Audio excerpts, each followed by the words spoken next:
All right, good evening, everybody. It is 6:30, so I want to call this meeting to order. And note that we do have a quorum. All 8 members of the team of 8 are here this evening. And I'd like to announce that this meeting of the Seguin Independent School District has been duly called and that notice of this meeting has been posted in accordance with the Texas Opens Meeting Act, Section 551.043 of the Texas Government Code. Trustee Jenkins is going to lead us in the pledges this evening.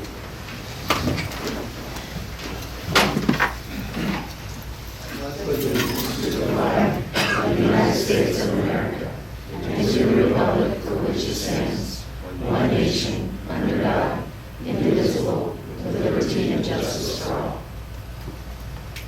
Honor the Texas flag. I pledge allegiance to thee, Texas, one state under God, one indivisible.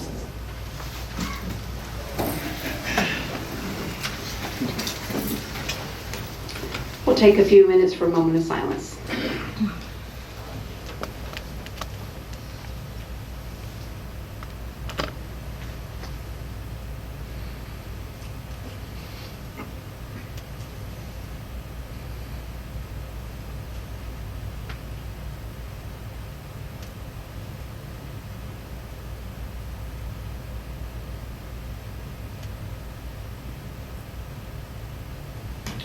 All right, thank you. Welcome to everybody. We're glad to see you here on this hot summer day. We all just took a photo out of the football field, but I'm feeling better. Are the rest of y'all feeling better? Okay. All right. We'll turn this over to Dr. Gutierrez for his announcements. Good evening, board members and Seguin ISD community. At this time, I'd like to highlight a few items from this summer and share some key dates for upcoming events. The Seguin High School Mariachi Matador Ensemble received 3rd place honors in the Mariachi Spectacular, the Albuquerque National Mariachi Competition, July 10th through 13th. This is yet another example of our award-winning fine arts program achieving at the national level. Congratulations to these students and to Rafael Alarcon, our Seguin ISD Director of Mariachi. We are looking forward to training campus staff at Vogel, Rodriguez, and Patlan Elementaries in the LINK program. Seguin ISD is the first district in the area to incorporate LINK, which stands for Let's Inspire Innovation in Kids, as an integral part of the elementary curriculum, with Jefferson and McQueenie Elementaries piloting the program last year going into their 2nd year. We plan to add Kinnicky and Weinert as LINK campuses a year from now in an effort to boost the whole child experience at all 7 of our elementary campuses. Last week, we offered 3 days of professional learning to all district teachers as part of an annual summer symposium event at Seguin High School. This 3-day event took a considerable amount of planning and coordination on behalf of our Learning and Leadership Department. I appreciate all of their hard work towards another successful summer symposium. Seguin ISD summer camps continue to be popular with students and families. This week, Explore Archery is underway at the Sager Gym, while Chess Champions Camp is taking place at Barnes. Next week, Pete Silvius is taking a group of Seguin ISD students to HEB Camp near Lakey, where campers will spend 3 days and 2 nights for the opportunity to kayak, to mountain bike, rock climb, snorkel, and hike. The summer meal program, hosted by our amazing child nutrition department in conjunction with the United States Department of Ag, continues to serve breakfast and lunch meals at several locations. Just want to mention that our child nutrition department is one of the few in the state that received a statement of no findings in their administrative review, so kudos to that team. This week we are also hosting a leadership summit which kicked off on Monday, and I'm thankful to the board members who had the opportunity to attend to kick off that event. Our leaders will be back on their campuses next week as we begin registration, which means we are literally days away from August 22nd, our first day of school. Other important dates: special board meeting on August the 5th, my evaluation. New teacher training August 6th through 8th, a board workshop on August the 15th in which we will discuss accountability, and convocation where we will welcome all staff back on August the 19th, and meet the teacher nights on August the 19th and the 20th. Our next regular board meeting is August 27th, and a board workshop is scheduled for August 29th. where we will discuss discipline. We are destined for a great 2019-2020 school year, and as always, I appreciate the community's support of our students and teachers. Thank you, Dr. Gutierrez. We also have listed here board member reports, and I think we probably all have the same thing to say. We had an XG training, supposed to be our final one, but I think they're going to throw in another one for us in September. And we were all there for that training, and it's been a phenomenal process. I think we've all grown a lot and really have a unified idea of where we want this school district to go. We also had a short workshop that same day on the 23rd, and then a number of us were able to go to the Leadership Summit on Monday, yesterday. Does anybody have anything to add? I have just a couple of things. July 4th, I'm going back a little ways, but I was able to represent us at the flag raising ceremony, and they invited elected officials to come forward and to be present. So maybe next year we can all show up in force there. So it's a lot of fun. I attended everything you talked about. In addition, I also attended the Seguin Sports Boosters Shrimp Boil and welcoming of coaches for the 2019 season. So we appreciate that invite from the boosters.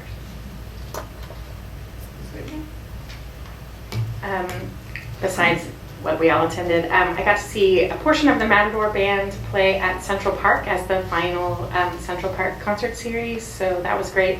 And I spent the last 2 weeks with a lot of theater alums at the Texas Theater.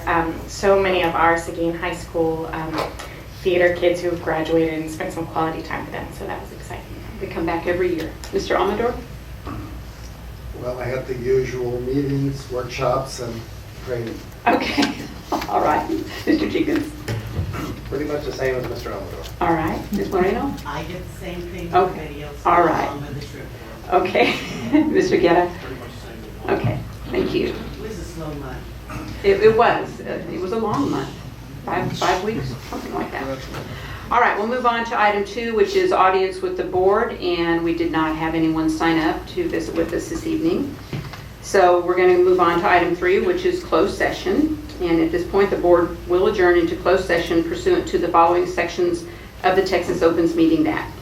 Section 551.071, 551.074, 551.129, which is consultation with legal counsel, including possible telephone consultation with legal counsel as necessary to address legal concerns, implications, and answer any legal questions regarding posted agenda items. Also, Texas Government Code 551.074, which is to discuss personnel matters, including appointment, employment, evaluation, reassignment, duties, discipline, or dismissal of an employee, and specifically we'll be discussing the Director for Elementary and Secondary Education. So it is 6:38, and we'll go into closed session at this time.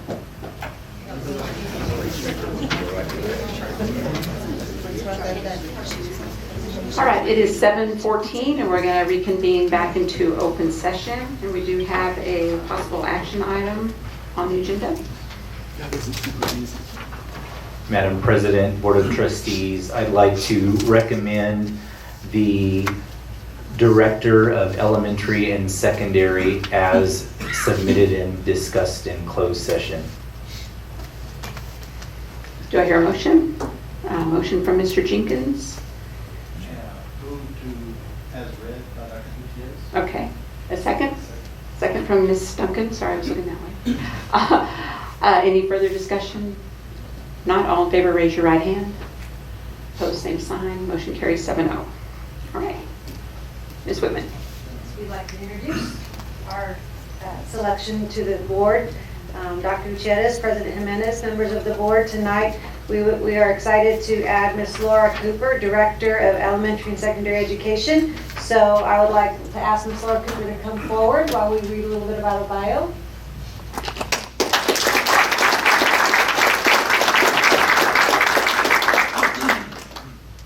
Ms. Cooper comes to us with 13 years of educational leadership experience, including 5 years as a campus principal at both middle school and high school, 3 years as a district curriculum coordinator, and 5 years as a curriculum specialist. The experience she will bring to our district will service all grade levels, from elementary to middle to high school. And her most recent assignment has been campus principal at Lanier High School at San Antonio ISD, which is a very, very demanding assignment. With 9 hours of completed toward her doctoral work in organizational leadership, Ms. Cooper feels she's equipped with the expertise and knowledge to provide instructional leadership for continuous campus improvement. Ms. Cooper looks forward to the opportunity to join the community of learners and leaders in Seguin ISD. Ms. Cooper?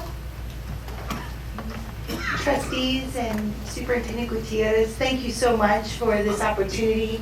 I look forward to an amazing year, an amazing lifetime of service to Seguin ISD and to the community of students that we serve. And most important, I'm looking forward to being a servant leader to our leaders and to our students and our teachers as we continue to become exceptional. Thank you all. Thank you.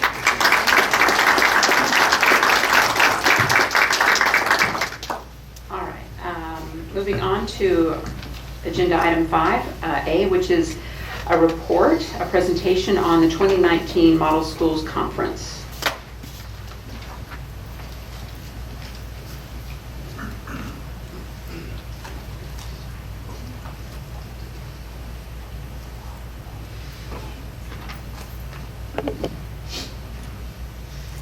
Board President Thomas Jimenez, members of the board, Dr. Gutierrez. I'd like to be able to take a little bit of time to just briefly summarize the Model Schools Conference that happened in June of 2019, and then I'm going to invite up a team from McQueenie, and they're going to give a short presentation on what their takeaways were from this conference. So one of the opportunities that Dr. Gutierrez brought to Seguin ISD going back a couple of years ago was the opportunity to go to Model Schools. Model Schools Conference has over 5,000 educators. There's over 100 sessions, basically 25 different model schools and districts. Someday we hope to be one of those model districts, really, and they have one goal, which is to transform learning. So this Model Schools institution also is the home to where ICLE presents, and ICLE is the institution that we spoke about recently that brings us the Rigor and Relevance framework. So with our investment in Rigor and Relevance and what we've been doing, we're very excited to be able to have the opportunity to see what's happening, what the best schools and best teachers around the country are doing. So some of the takeaways from our teachers, we sent about 18 teachers this year from various campuses. Every time that we get together and have them attend a conference, we ask them to write down takeaways and implementation plan, which I believe that has been shared with you. So without going into too much detail, a lot of the takeaways dealt with the importance of strong relationships, implementing rigor and relevance in the classroom, supporting the whole child by keeping the heart at the center of everything that we do, creating future-focused schools, and cultivating equitable and equal opportunities within the classrooms. Also trying to spread the notion of empathy amongst our students. A lot of our takeaways from various educators, from principals to our Teacher of the Year, had to do with building literacy plans, which is tied to our strategic plan, working on the social emotional learning pieces, and doing a lot with the pieces that we have already in place, such as Audit. They want to take, one of the takeaways was to take the Audit framework and blend that with our Rigor and Relevance framework to make it so we make sure that we're doing very focused work. So you all do have that packet, and like I said, there's quite a few columns and makes for some very good reading whenever you're looking for something else to read. But I'm going to turn it over to our team from McQueenie Elementary. If I could have Meredith Stadler and Jason Cunningham come up. They've created a presentation, and I'm going to turn it over to the experts on the campus. All right. Good evening, Madam President, Dr. Gutierrez, and members of the board. We want to start our presentation with a thank you. Thank you for supporting innovative learners. Thank you for supporting us as we endeavor to be leaders of innovative learners. We know that these sort of conferences are not free, but they are well worth the money. And hopefully by the end of our presentation, everybody will see the impact that it has on us as young administrators. Well, we're not young, but we're new in administration, and how we hope to be able to develop and grow and better serve our students to become exceptional. So We're going to do a really quick flyby of everything that we learned. Try to make it short and brief and to the point. So as Mr. St pointed out, this is just the best schools in the nation kind of coming together to share what they know. It's really focused on our learning. Breakfast is provided, you don't have to venture off. And the breakout sessions are great because they're based off what we as administrators or leaders on our campus see as our needs going in. We're able to select what we feel we need to attend so that we can bring back useful information for our campus. So when we went in, we kind of thought, what do we really need to get out of this conference? And in looking at McQueen Elementary specifically, we know administrators went through the same process. But at McQueen, we knew we needed to strengthen school-wide systems. PBIS and discipline was one of them. We used multiple data sources to look at that, the Campus Climate Survey, the OHI survey, and then other informal ways of monitoring that. We wanted to refine our campus culture and come up with a mission that really says who we are and what we do on a daily basis. We have one, but it needs to be refined.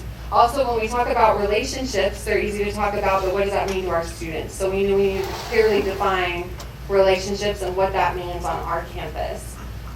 We know that literacy is a priority, and also as leaders, we want to learn as well. So what is it that these great leaders are doing across the nation that are making their schools successful? Because we want to emulate the same thing on our campus.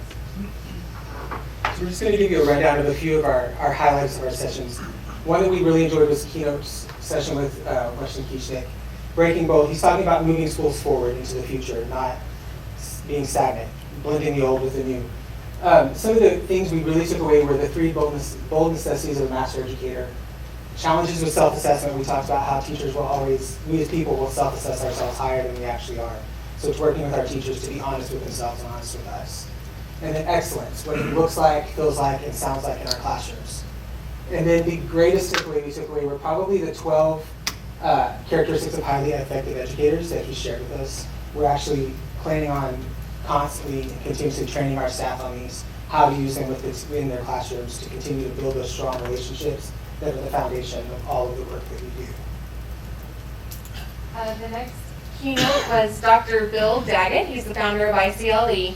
He really focused on future-focused schools. So we know that the world is changing, and if we continue to prepare our students for our current school system, they will not be successful in the future. So he talked about a couple of different ways we could do that. He really emphasized to go with the whole child, that kids are still kids. Not everything is a mental health issue or disability, while those certainly exist. Kids are still going to be kids, so we need to serve them for who they are. So his 5 things that he really focused on were 5 characteristics of the most rapidly improving schools, and we definitely want to rapidly improve. They are future-focused, student-focused, growth-focused. They employ the Rigor and Relevance model, and executive coaching anchors all of their PD. So we looked at our coaching and have come up with a schedule for professional development built into our PLC schedule and also our faculty meetings. He also was very big on culture trumps strategy, so we tried to focus on that as well.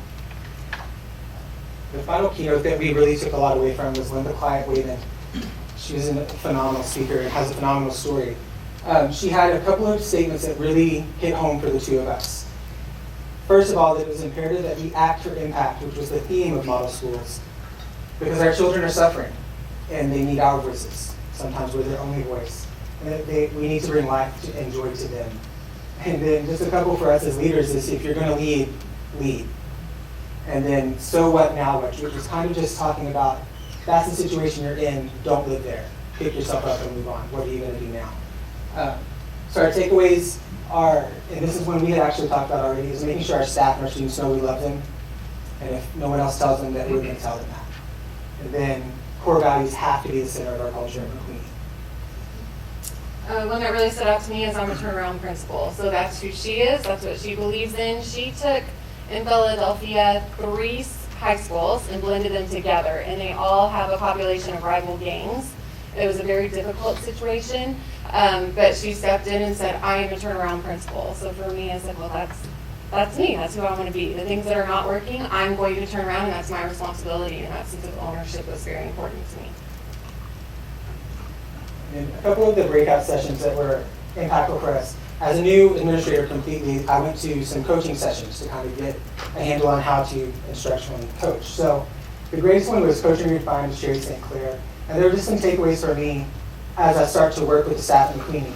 How do you weave people together so that they're willing to collaborate and willing to be vulnerable? Because that's hard, very hard, especially in our line of work, because it is so personal what we do every day, to be vulnerable with your peers.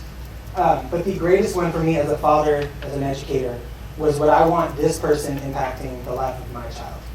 And that was a heavy one for me as I go into classrooms to really view it through that lens. But also 3 major questions too. Who's doing the thinking, who's doing the work, and at what level? So that rigor and relevance comes back into play.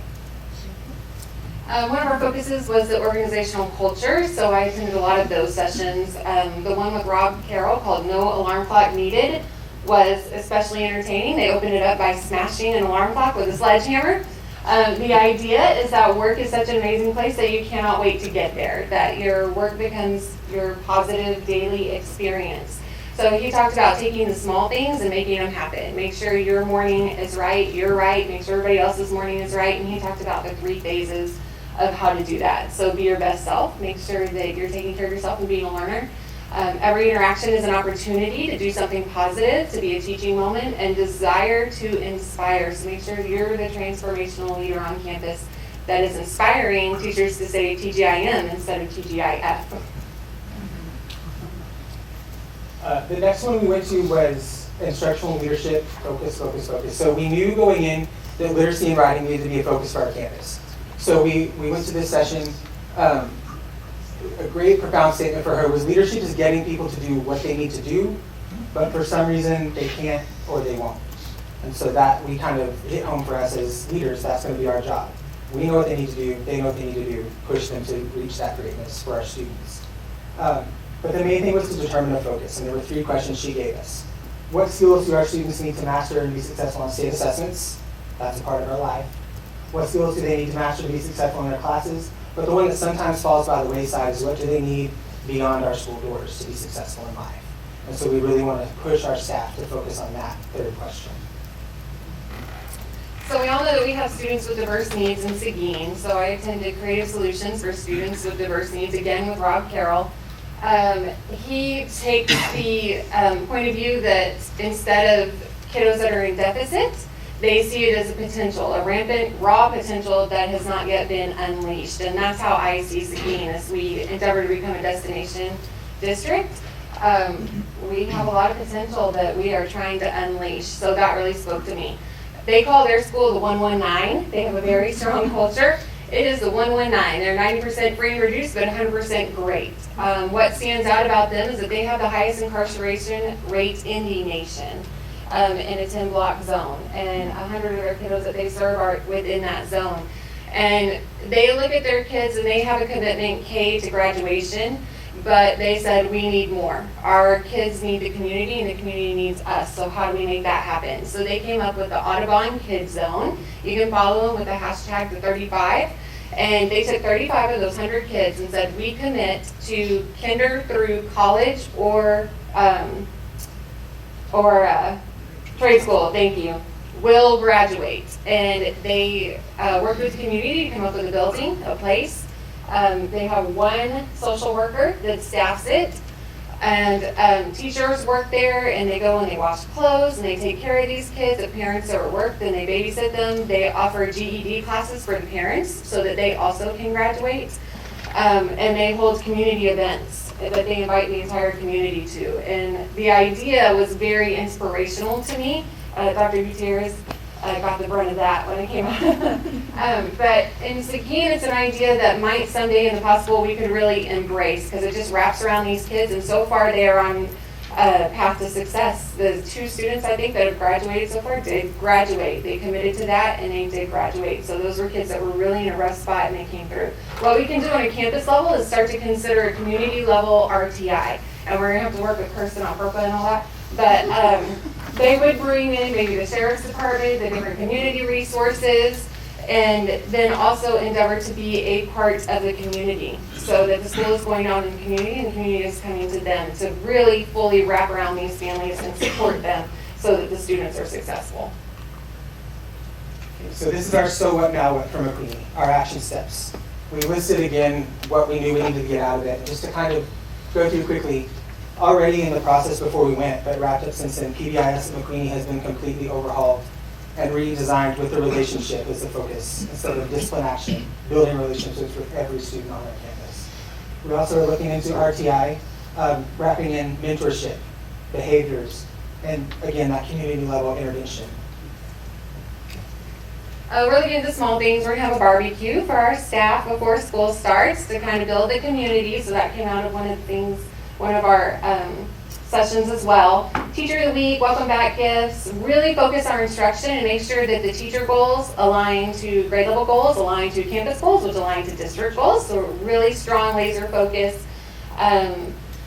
Let's see, we succeed, no exceptions, no excuses is a culture that we really want to build. Everybody's in the same boat, we will all succeed. From the lunch ladies, to the students, to the teachers, to the leaders, we're all in the same boat.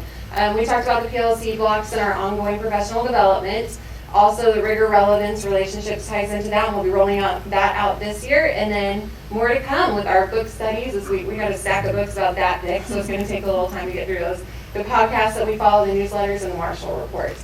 So what we really wanted to get across is the value in that. If you're going to spend that much money and send these leaders to these places, are you getting the bang for the buck? And we would say yes. What we anticipate to happen at McQueeney Elementary is that we'll have increased student achievement, particularly in literacy, as we work on our professional development and our faculty meetings and bringing those ideas in. Our campus culture should improve as we define relationships and really wrap around the we succeed, no exceptions, no excuses idea. Our leaders are going to learn, our teachers are going to learn, so between all of those and a mutual school and community involvement, so that can be more of a two-way street. So we're really good about getting the community in our school, but we're not really going out into the community, so we want to strengthen that as well. So that is all we have. We tried to make it quick and fast, and we thank you again for the opportunity. Thank you for sending us, and as new leaders, we appreciate it. It is definitely a thrilling and humbling honor to hobnob with the greatest schools in the nation and carry their ideas into our district. Thank you. Thank you.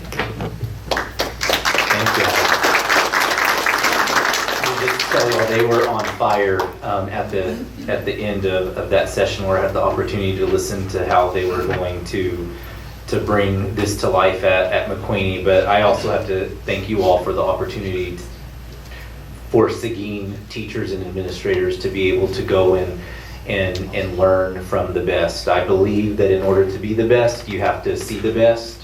And it's a process, and we're on the way to being the best. And I also want to give a shout out to Nikki Biddings and Allison Pape. We had the opportunity to present a how-to session, which is a very competitive process to begin with, but it's just the beginning because we will be sending model schools to present, and we will be a model district. And Nikki Biddings and Allison Pape and myself had the opportunity to present how we implemented Rigor Relevance framework at the secondary, and it was a hit at that conference. So thank you, Nikki. Nikki's here in the audience. She did an outstanding job. She stepped in at the last minute, and we're so thankful to her. Okay, now moving on to our next information item, which is a career and technical or CTE update. And I believe Mr. Gonzalez, I thought I'm here. Is he here? There he is. Okay. And Mr. Schmidt, are you going to join us as well? Mr. Gonzalez has this one. Okay. Good evening. Good evening. Good evening, Board President Jimenez, Superintendent Dr. Gutierrez, and the board members. Thank you again for your continued support, and thank you for your time this evening. And so I wanted to come in and just give an overall review of our CTE for this year, and I think we're on the right pace, and we have the great people in place in our CTE department to do the great things for our students. And so I just want to discuss some things that we accomplished this year. Just an overview of CTE. At Seguin High School, we have 12 career clusters. We have 28 programs of study, 16 certification areas. We are working towards becoming a National Center for Construction Education Research, or NCCR, training facility. And we are also an American Welding Society educational facility. and that was as of last year. And just to talk about NCCR a little bit more, Mr. Sessions with me right here behind me here, and he's our lead runner in that he's taken it upon himself to bring the trades back to Seguin High School.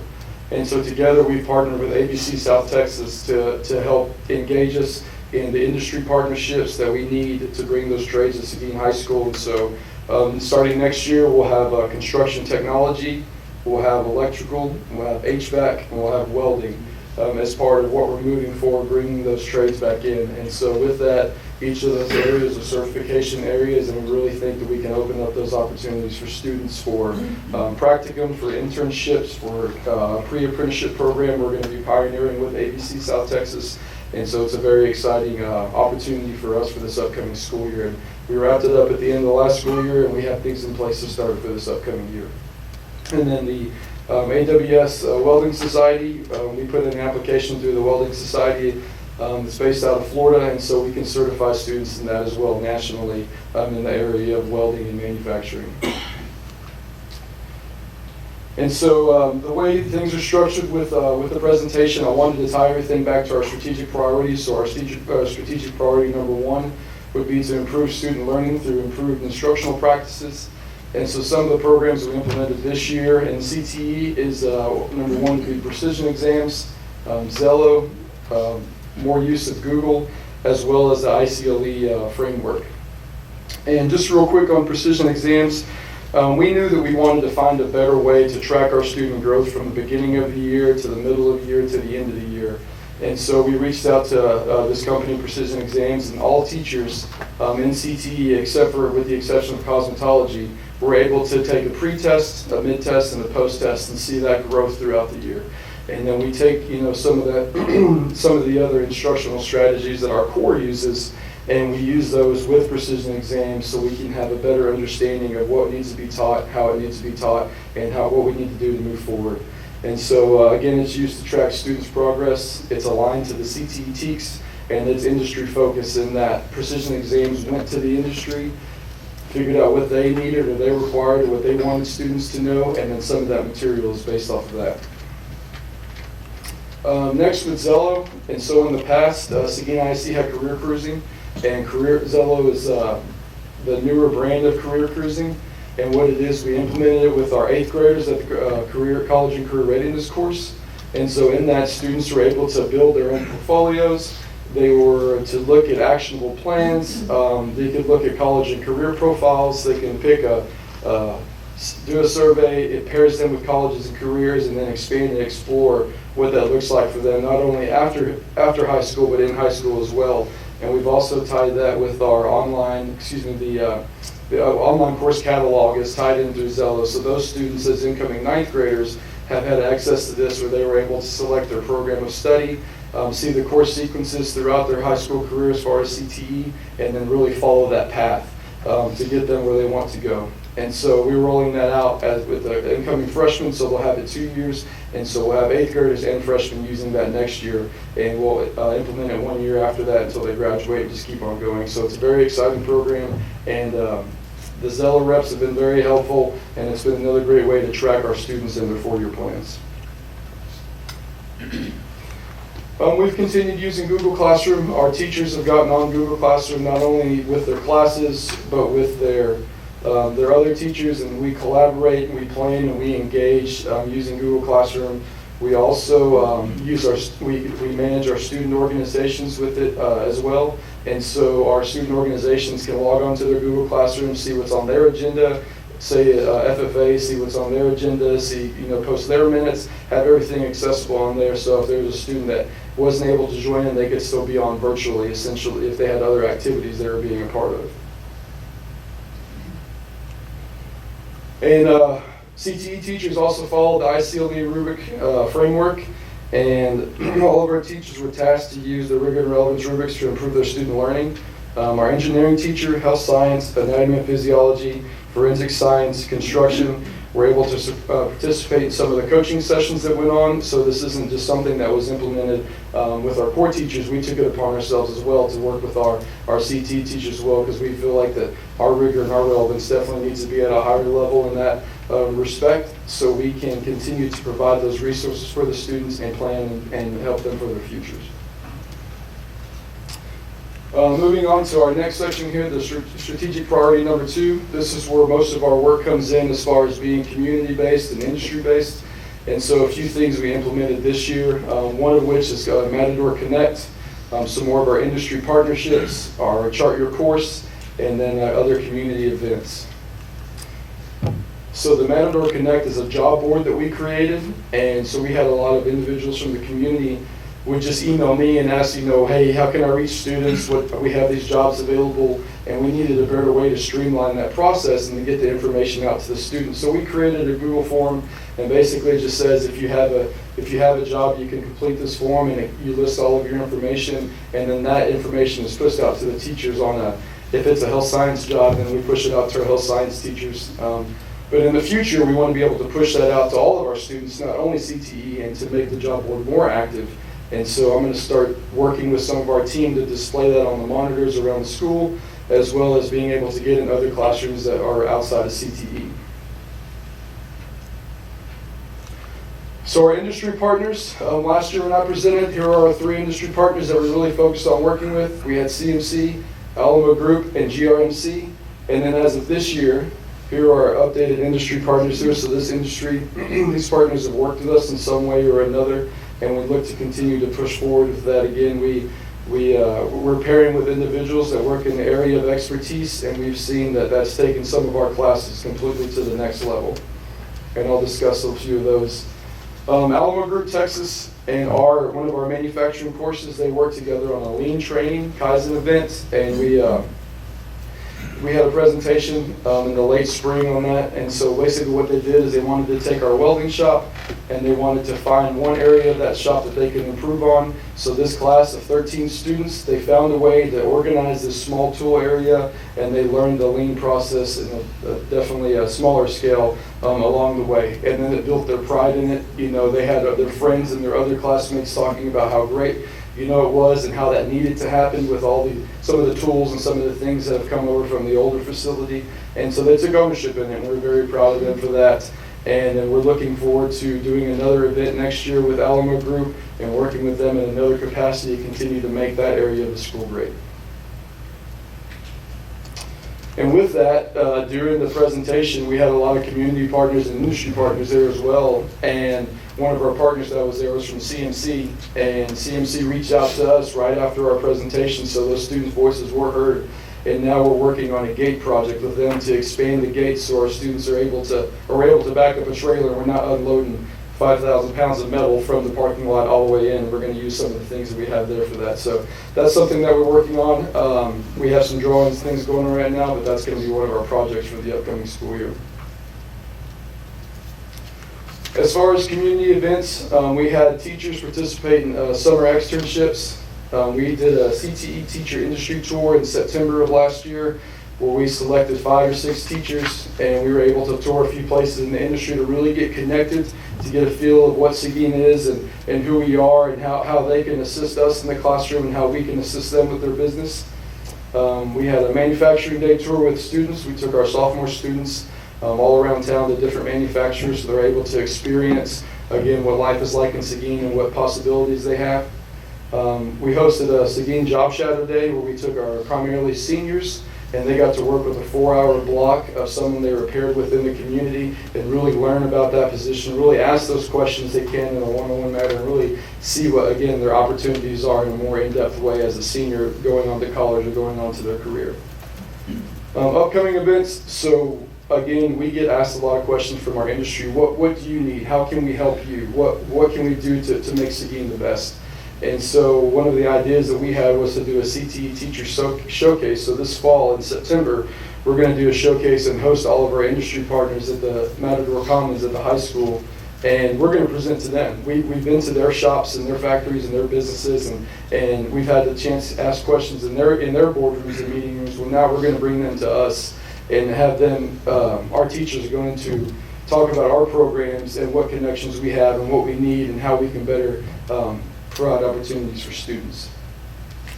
And then at the end of the year, something new we're going to do as well after our career fair day, we're going to implement it's called a work ready signing day. So all those students that had a certification or got a job or an internship or going to a technical school, anything of that sort, we're going to have a big signing day with our partners in the city so we can display the hard work that those kids have put in throughout the year.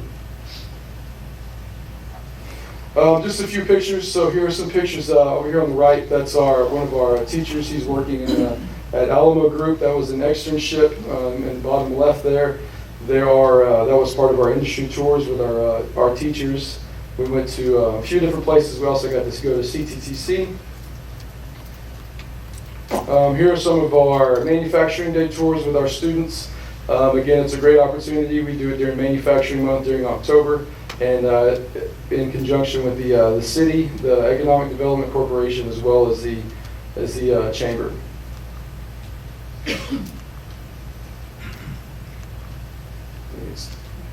There are a few more slides. There we go. Caught up.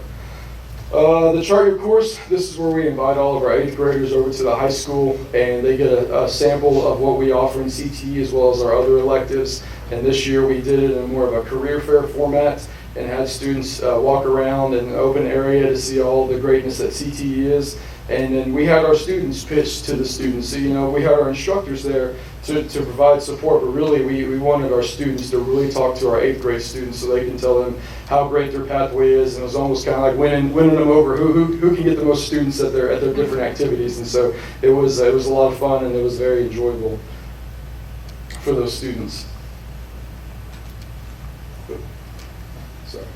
And then we did our career fair at the end of the year. So this is, we call it our work ready career fair. We brought businesses in to meet with students, and actually our English teachers did a great job helping us out because they helped the students, give them kind of a prompt as far as what questions to ask, what are some things to kind of go above and beyond. So we tied it in with our English teachers, and each period our English teachers would bring their classes down to the gym, and they had an opportunity for about 45 minutes to talk with the different businesses.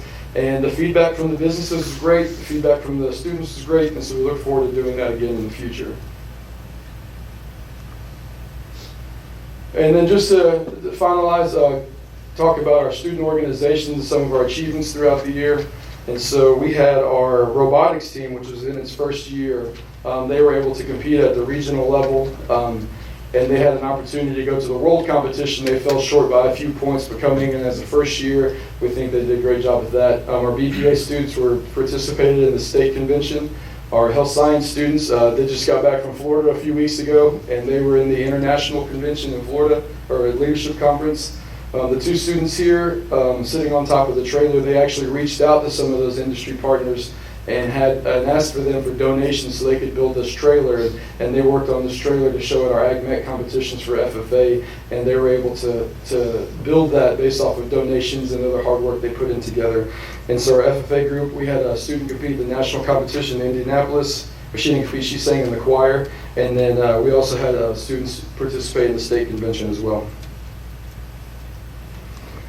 And then lastly, the strategic priority number 3, create the conditions in Seguin ISD to recruit, retain, and engage employees. We do that in CTE through professional growth opportunities. All of our CTE teachers have the opportunity to sign up for workshops, participate in professional development. We send all of our CTE teachers to professional development in the spring to help with all of our students, every student. And then they have more opportunities to do that. We have a lot of teachers that are busy throughout the summer. Our construction teacher, he just got back from a conference. Our health science teachers are at a conference right now just to be better in the area in which they teach, and so they can provide more for those students. And then in CTE, we really have a team culture. We're a team, we work together. A lot of our folks come from the industry, so they understand each other, and they're able to work together and solve problems and really do the best that they can for the students. And with that comes with building relationships with our teachers. Again, like I said, we have a great team, and they support each other inside and outside of school as well. Next steps, some of the things we're working towards this year are more work-based learning opportunities. We have a great teacher. She's helping us with our career prep and our work-based learning classes. And with that, we're trying to redefine what our practicum classes are, in that we want our students to be able to use that 2-hour block of practicum and go off campus to go work and get that work-based learning experience. With that, we'll increase summer internships. We want students to be able to work during the summertime between their junior and senior year, and then have that practicum that senior year of their career prep their senior year to continue that, and then hopefully that will take them to college or career soon after. With the new alignment of the newish reissuing of the program studies from TEA, we're going to work on aligning our CTE programs at Seguin High School to what the state says how they should be aligned and tied to the certifications. And so with those programs of study, we'll be able to align and kind of refocus a few areas that we need to clean up a little bit, and then that way we'll be on the plan and aligned with TEA. And then next part of the plan, we're talking with Ms. Biddings and some of our teachers that we'd like to push out some of our CTE programs at the middle school level. And this is more of maybe a 1 to 2 year plan, and we'd really like to see some of our principals classes there, and it'll help students maximize their time in high school. And so some of the classes we're looking would be principles of health science, principles of manufacturing, and possibly the principles of construction or something in that area. So those students can start early, start competing in a CTSO, and then move on to the high school with 4 full years of gaining all that knowledge and experience. And that wraps up my presentation, and I'm open for any questions that you may have. I have a quick question. Yes, ma'am. Something I didn't know about, it's really exciting to me, was the Matador Connect. Yes, ma'am. How you actually have job opportunities for students, and how are you reaching out to the community to let them know if they have job openings that students could fill? Sure, and so part of that comes with working with the Seguin Chamber and just meeting with businesses. I'm also a part of the Industrial Relations Committee, so that's just kind of small talk that happens. Hey, exchanging business cards, and I give them my email, and then they'll email me, and then I just send that form to them, and so that's how it, part of it happens. And the other part, businesses will just reach out to me. Hey, we see that you have these programs in your school.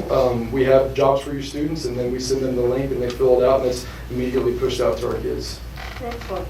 Also, you mentioned the signing day, the work-ready signing day. I think that's an excellent idea, and I hope that you'll invite us to come. Absolutely, absolutely. We want it to be a big event, so it's important. Like you said, those kids have worked hard for 4 years, and we want them to be able to show off.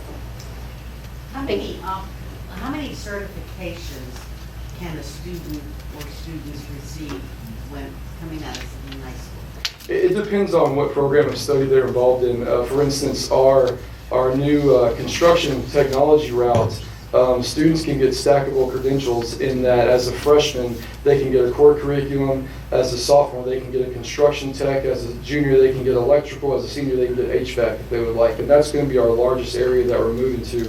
And again, most of the time, if they're in one program of study, it's leading towards one certification. But that's why we like the NCCR, because all those credentials are stackable. Yes, ma'am. How are the students reacting to it?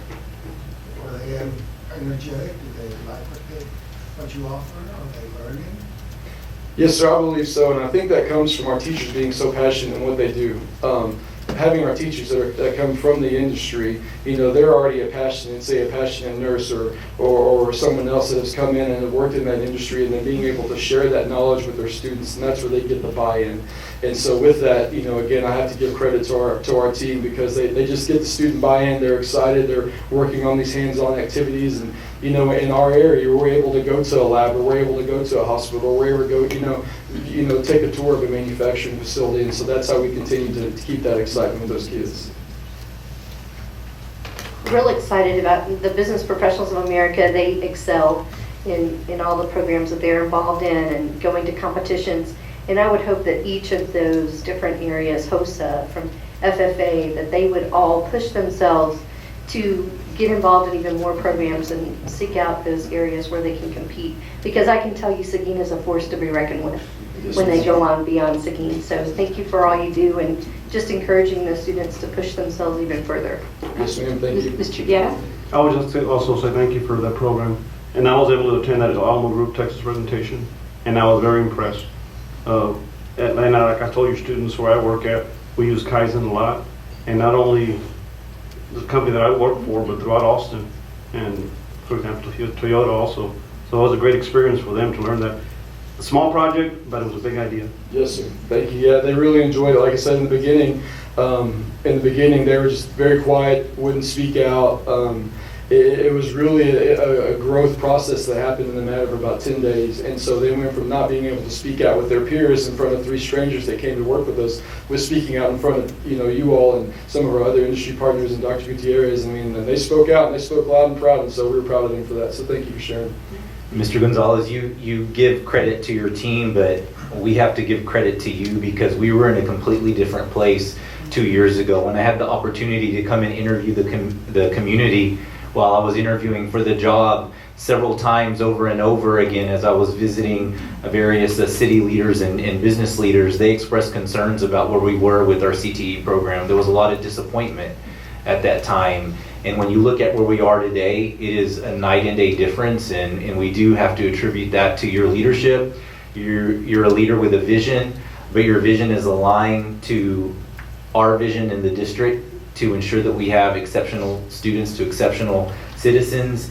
And just kudos to you, because everything that you do is aligned. It's aligned with our strategic plan, and I've never seen a program grow exponentially like we have in the last 2 years, and I'm really excited about next year, and just proud of the way that you partner with people in the community. And if someone comes to me with an idea, and I can certainly count on you to connect with them and make things happen. But you also have some great folks on that team, and just really proud of everything that you're doing for Seguin ISD. This is something, folks, that it doesn't match up with the letter grade that the high school is going to get. This is an A, and it's important for people in the community to understand that this is not a C program.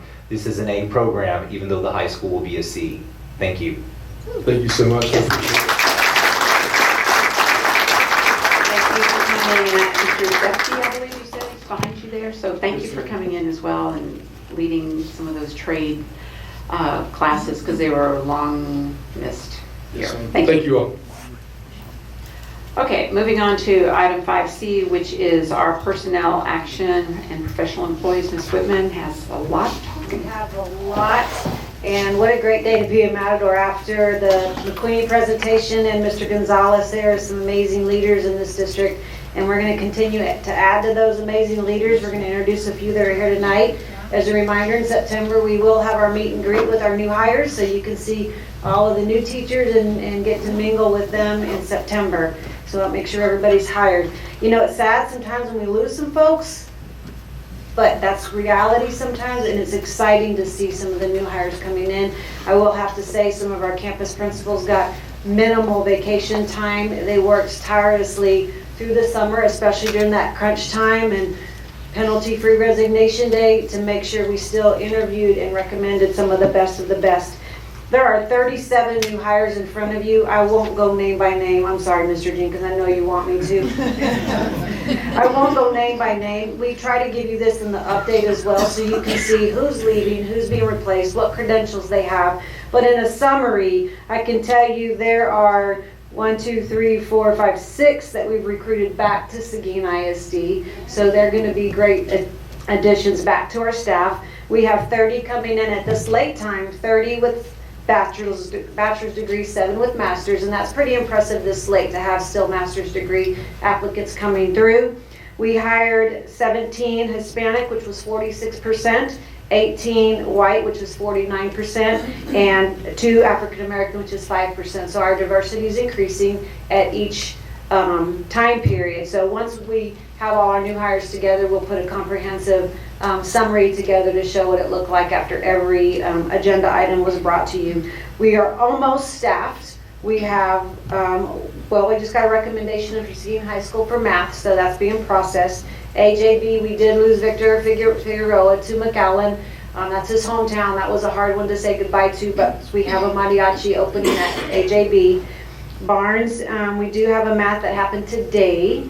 So, and that person was not quite certified yet and was not willing to go take the test we needed to, so we are looking for math. Kennedy still has a 4th grade, and Rodriguez might lose a bilingual if that teacher takes the interventionist position at Kennedy. So it's still staying in the district, so we're watching that piece as well.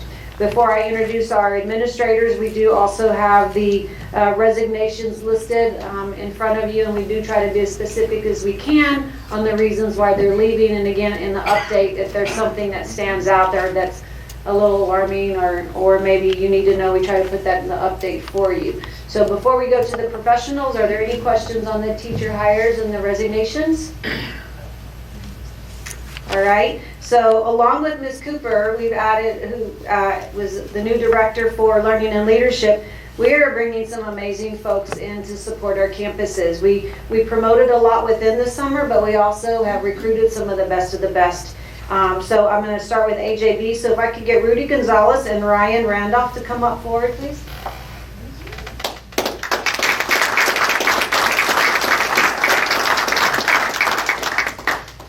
And it's amazing, we like to have a diverse group of hires, and we have hired a lot of gentlemen this round, which is great, and it's all at the middle school for the most part, or 4 of them are, which is a great role model for our middle school kids. So Rudy Gonzalez comes to us, this is Rudy, comes to us from Hayes ISD. He has 4 years experience as an AP, 13 years in education. He's described as dependable and resourceful.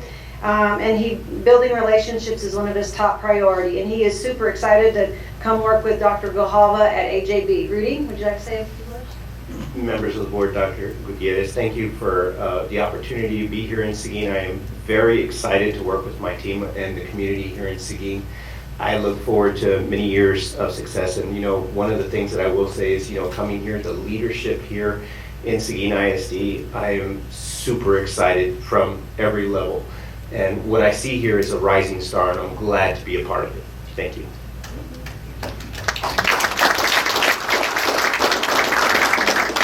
Ryan comes to us with a master's degree from Texas State in educational leadership. We stole him from San Marcos, right up the road.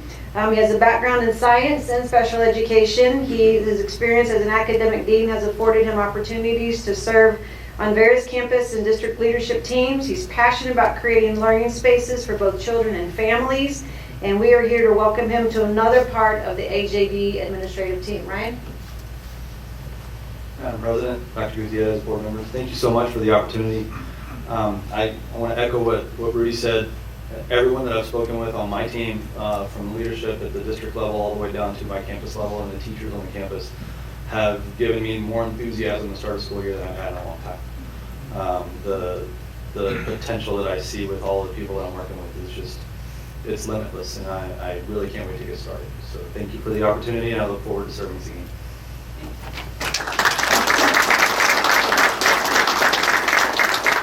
Next we have Barnes Middle School. We would like Jonathan Basha and Luis Sosa to come forward.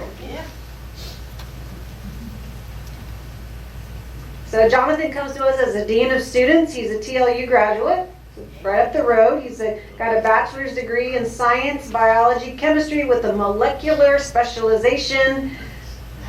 Okay. And he's a Lamar graduate student with a master's degree in administration. He has 9 years of experience as a teacher and a coach. He has a diverse background of teaching and coaching. He states that he understands the importance of developing a strong team that is focused on a specific goal. That comes from that coaching background. We did lose a math teacher today at Barnes, so we said, we're okay, we have to plug him in for a few days. But we're excited to have Jonathan Basha. We just stole him from Steele High School. Martha? Madam President, Dr. Gutierrez, and members of the board, just like to thank you for the opportunity to be here in Seguin ISD. I've lived close by my entire life, and I've heard great things about what's been happening in Seguin ISD, and I'm glad to be here. Obviously, this will be my first administration position, but I've been welcomed with open arms from Dr. Gutierrez yesterday at the Leadership Summit, all the way to my principal and all the way down. So I'm just glad to be here. Thank you for the opportunity. I'm ready to get started and make Seguin the best district in the state and in the nation. All right. Next we have Mr. Luis Sosa, who's working on his doctorate degree in K-12 leadership from Grand Canyon University, as a master's degree in educational leadership from Texas State. He states that his experience as a veteran professional development provider has enabled him to help him sharpen his skills both as a presenter and a designer from a professional learning opportunity. And speaking with Miss Bettings, one of her comments was, we better watch out up here because he's going to come take our job, which is what we want to see. So, Mr. Sosa?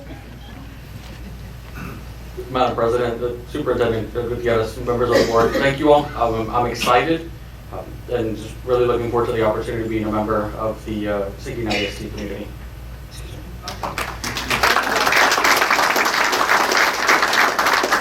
Seguin High School, Joshua Peters.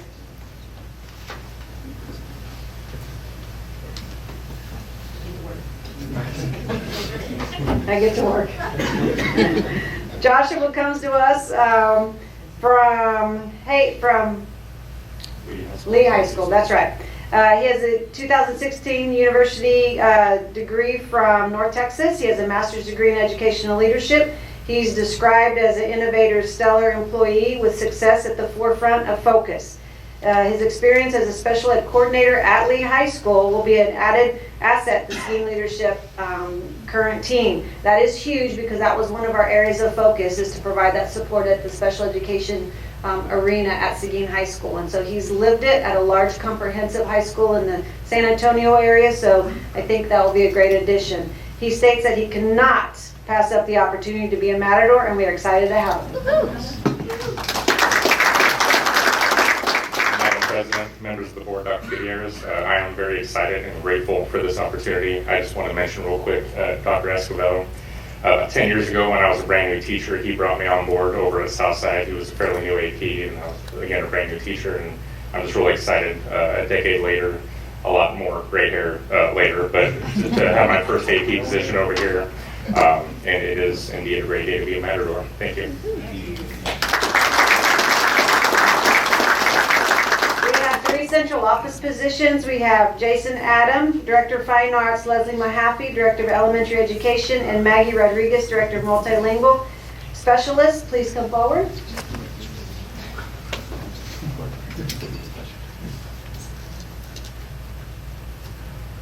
So this was a real treat to interview Mr. Jason Adam. He comes to us from Comel ISD. He was there 10 years.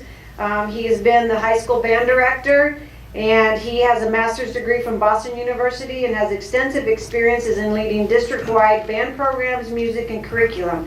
He also has outside talents in the whole music theater industry. I think his wife is an artist, so he's got the art side background. So he comes to us with a comprehensive experience. He is excited about joining our mission of building exceptional students to exceptional citizens, and be inclusive of building the all self-esteem in the fine arts program. So we're excited to have Mr. Adam. Thank you. Dr. Gutierrez, President, members of the board, thank you so much for this opportunity. I'm just really happy to be here. I know there's great traditions already in place in the fine arts here in Seguin. I look forward to building upon those and raising them to even new levels of excellence. So happy to be a Matador and very happy to be here. Thank you so much. He's done well. Every time we've seen him, he has the old gold tie on. So get that up. Ladies, step up. This is a little special exciting because these are growing our own. They are new positions that we've added at the central office to support our elementary education and our multilingual education. We have Leslie Mahaffey, who is a former reading interventionist for Seguin ISD. She was instrumental in providing campus professional development opportunities that help teachers refine and build their instructional experience. Her experience, knowledge, education, and work ethic is going to help ensure all students' needs are met. She believes that the best way to cultivate, inspire, and empower students to grow and learn is to do the same for our teachers. Leslie? I would just like to thank all of you for this opportunity. I'm a transplant. My husband and I chose Seguin. We chose Seguin ISD for our home, for our children, for me and my profession, and we are fully invested in Seguin, and I'm just very proud and thankful for the opportunities I've had the past few years here. At Kinnicky, I was inspired every day by everyone on that campus, and I love seeing that it's not just at Kinnicky, it's everywhere, and I'm just very, very thankful. Thank you, Leslie. And last but certainly not least, we have Ms. Maggie Rodriguez, who will be the multilingual specialist. She's a veteran employee with Seguin ISD. In her 20 years experience as a bilingual educator, she has mastered multiple facets of language art acquisitions that have allowed her to see firsthand how targeted interventions can make a difference in a child's ability to read and comprehend what they read and write. Her career has been dedicated to teaching children with the joy of reading and becoming lifelong learners. And now her new endeavor is to be a coach of teachers. Maggie? Hello, thank you, Madam President, board, members of the board, and of course Dr. Gutierrez. I'm humbled by giving me the opportunity to serve you in this capacity. I'm not going to tell you how old I am, but I have lived bilingual education from the sink and swim to now the wonderful dual language. It's our baby, and I want to help it grow. I want to nourish the students and the teachers the best way possible. Thank you very much for the opportunity.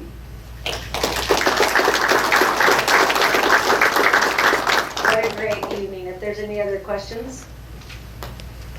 I don't believe so, but I do want to, I think Sean probably has his fingers reaching for that camera. So I think if we could take a short break and we could get photographs of Laura, Rudy, Ryan, Jonathan, Luis, Joshua, Jason, Maggie, and Leslie. We did individuals, so let's do one group photo of the new hires. All right, good.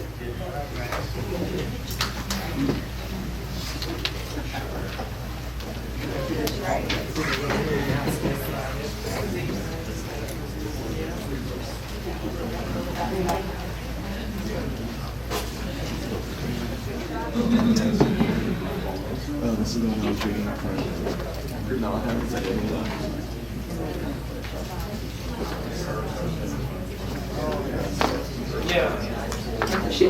Okay, we're going to reconvene. It is 8:18.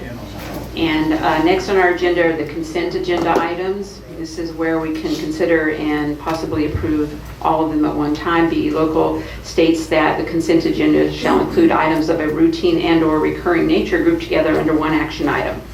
All such items shall be acted upon by one vote without separate discussion unless a board member requests that an item be withdrawn for individual consideration.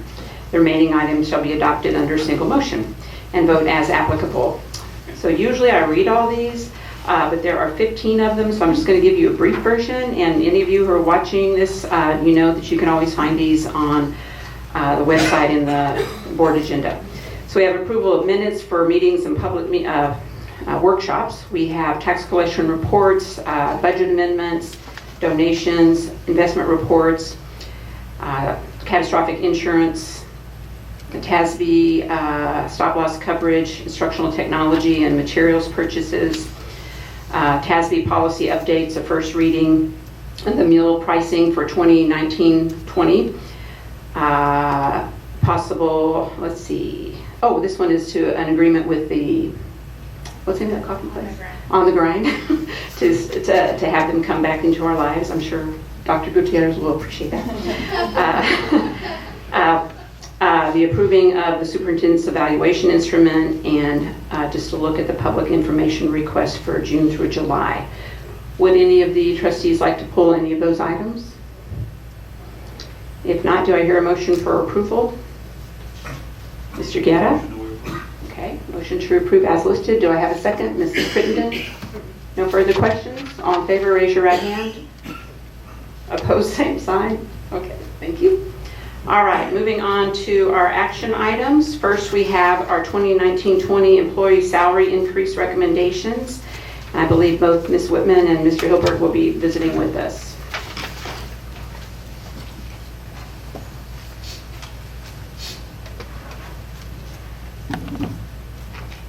Good evening again. Another exciting topic. We're doing something a little bit different this year as far as bringing this information prior to when we adopt the final budget in August, but we felt it important to at least communicate to the board and to our district employees what the recommendation is going to be for consideration on employee raises. And as we get later and later, it gets frustrating as more and more districts have already announced their raises based on the latest legislative update, and more specifically House Bill 3. So we have worked very hard to try to come up with the best scenario and also to meet the regulation on what our proposals will be.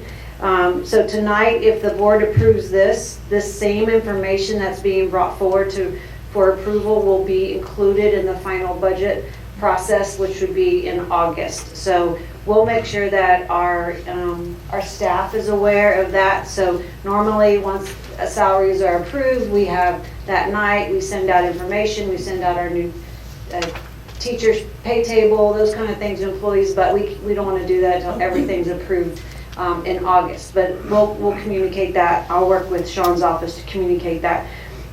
With that said, part of in the details of the House Bill 3, Mr. Hilberg will be able to articulate some of those percentage increases or percentage demands on what the allocations were for districts and what the regulations were based on that House bill. We studied very intensely the teacher pay scale and to see where we could be most competitive. And so we felt we needed to tier some of our steps on the teacher pay scale, which was a common practice among a lot of the districts. We would see a lot, I'm on a listserv where I could see what other districts were doing, and many districts did that as well. So what we're recommending on the tiered increases is looking at a tiered amount. So steps 1 through 5 would be at a certain range, and we're looking at a $2,500 increase for all teachers on the step 1 through 5, step 6 through 25, $3,500, and step 26 and above, $3,750. When we took that information and we looked at what the range of increases were by percentage, the least amount would be a 5.02% up to a 6.9%, so almost a 7% raise for a lot of teachers. That's huge compared to where we've been in the past. We've been 2%, sometimes we've been 1%, 3% if we got lucky. So this is a big deal. This will also be reflected. These same steps will match the master's pay scale and the counselor. So if you're a counselor on step 10, you will see a $3,500, but their steps are based off of the bachelor's in an incremental format. One of the exciting pieces as well is the starting teacher salary schedule. We're looking at or recommending going from $49,000 to $51,000 as a first year starting pay for teachers. Again, this is a large jump. We've historically either gone to $500 or $1,000, but going up to 51 has done a lot with our comparisons. Before I continue on, I want to just tell you, if we go with this amount for teachers, we've done a quick review of how we would compare with our surrounding districts. The ones that we really compete with are Schertz, Hayes, Comal, New Braunfels, even Navarro, Marion. So we wanted to make sure San Marcos, we did a comparison. I don't have this out yet because I won't make it public until everything is final in the August board meeting. But what I can tell you is when I look across the top, we always used to see where we rank among the 9 districts, and we're usually 6, 7, 8. One time we got up to 5 or 4. I think we did a backflip when we were like at 4. With this recommendation right now, we would be number 1 at 0 years, along with New Braunfels. So we would be tied, but we would be the top 2 paying districts at the entry pay scale in our competitive field, and we've never ever been at number 1. Again, we shared that with New Braunfels. At year 5, we would be ranked 3rd behind Schertz and New Braunfels. And just a quick note on the entry, we've never competed with Schertz Cibola. They've always been 4,000 to 5,000 above us. So that entry rate was huge. At the 10-year mark, we would be actually 2nd behind Schertz, so we would be above New Braunfels, San Marcos, Hayes, Comal. And then at year 15, 2nd, and at 20, we would be 3rd. But again, that's where we're also trying to push some of the dollars for our veteran teachers. So that alone with this recommendation is going to do a lot to hit strategic priority number 3 on recruiting and retaining our employees. So that's one piece of our recommendation. The second half goes into all other employees, and again, Tony could explain if you have questions on the regulations from House Bill 3 on how we calculated or how we finalize these increases. We are looking at all paraprofessional, and that includes all clerical, all instructional aides, food service, child nutrition, transportation, any hourly employee. We're looking at a $1 increase per hour. It may not sound like a lot, but when you're looking at what a bus driver makes an hour, and if we're going to go from 14 to 15 on the starting pay, again, that's not, we can compete so much better now with some of the surrounding areas. That equates to a 5.83 average increase for that particular group of employees. And I know it's always been a priority of our Seguin ISD boards to make sure we take care of that particular group of employees, to make sure that their cost of living can be at least improved. So that was what the recommendation would be, the 5.83% increase. Campus administrators, these are campus principals, assistant principals, dean of instructions, and our new our curriculum instructional specialists. They used to be instructional coaches. That group of folks will receive a 4% increase based on prior year salary, so it's a flat rate of 4% of the prior year. And all other professionals, which would be central office support, professional support, would receive a 3.5% increase off the prior salary of the year before. One of the big things that we always hear about is the cost of insurance, and you all know, I'm sure as your constituents always tell you too, yeah, great on the raise, but that just takes all my money for insurance, because across the board insurance is just expensive anywhere you go. So one of the things that Tony's office did is they looked at what the contribution is now and what they could increase it to, and that would be right off of, it's for employee only, but also employee family and employee spouse. So it would take, instead of a $315 contribution per employee per month, we're increasing that to $368 per employee per month. And for employee only, that's almost the full cost of insurance. That's besides your dental or your vision, the things that you choose, but that's a big deal for just that basic employee insurance cost. Lastly, one of the other things that we're looking at is how we could still support our classroom teachers. They spend a lot of money out of pocket on fixing up their classrooms, and this is for any classroom teacher that is a direct teacher of record that instructs kids 100% of the day, whether it's a GT, pull-out, special ed inclusion, or Algebra 1, because they all deal with kids all day long. We're looking at a $200 stipend, one-time pay in September. We played with this a lot on how to manage that piece, whether we did a blanket PO, but that we're talking 468 POs, and just the management of those kind of things would be a nightmare. We're going to entrust the fact that our teachers do spend money and they need some reimbursement. So we're looking at that one-time stipend pay for classroom teachers in the month of September, just to help offset some of that voluntary costs that they choose to make to better their classrooms. This is above and beyond what they get at the campus level, but still, I think any little bit helps. I know when the Seguin Foundation goes around, when we do the welcome wagon and we give them that $50 bill, they just go into tears, because that's going to help them get more pencils or get more incentive tokens for their classroom. So we feel, and I'll tell you, it says Dot Whitman and Tony Hilberg on the bottom of this page, but I will tell you, this SLT team sat for hours in that back room along with the superintendent, and we have some pretty brutal discussions, and we talk through things and we talk about all the what ifs, but we came together to focus on our employees and what's best. And Tony has I think he just loves Excel, but he has this extensive Excel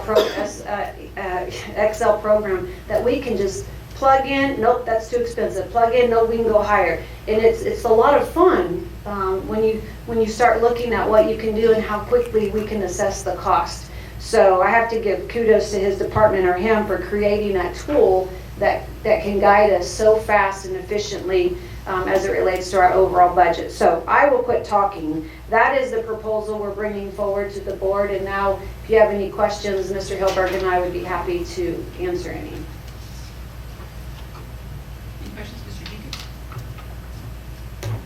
On the proposed one-time stipend of $200 for each classroom teacher, is that going to be just this 1 year, or do you think that will continue? Right now, it's a 1 year, one time, and I think that will have to be assessed every budget year to determine that piece. And also, I'm sure taxes will be. Taxes, yes, that's we talked about all of that piece, and that's the downside is, yes, taxes will be taken up. Ms. Moreno? With the insurance, though, that's going to be ongoing. Yes, that's ongoing, yep. Okay. I do have another question on the administrators. The campus administrators are getting the 4%. But did I hear you correctly when you said other professional employees? Those are the ones here at central office? Right. So that would be your directors and your... Directors, assistant directors, coordinators. Assistant superintendents? Assistant superintendents, yes. Every employee of the district with the exception of a superintendent. And that is coming from the HB3 funds? That 3.5? There's a, so HB3 funds are, there's, we want to make sure that we're understanding what that really means.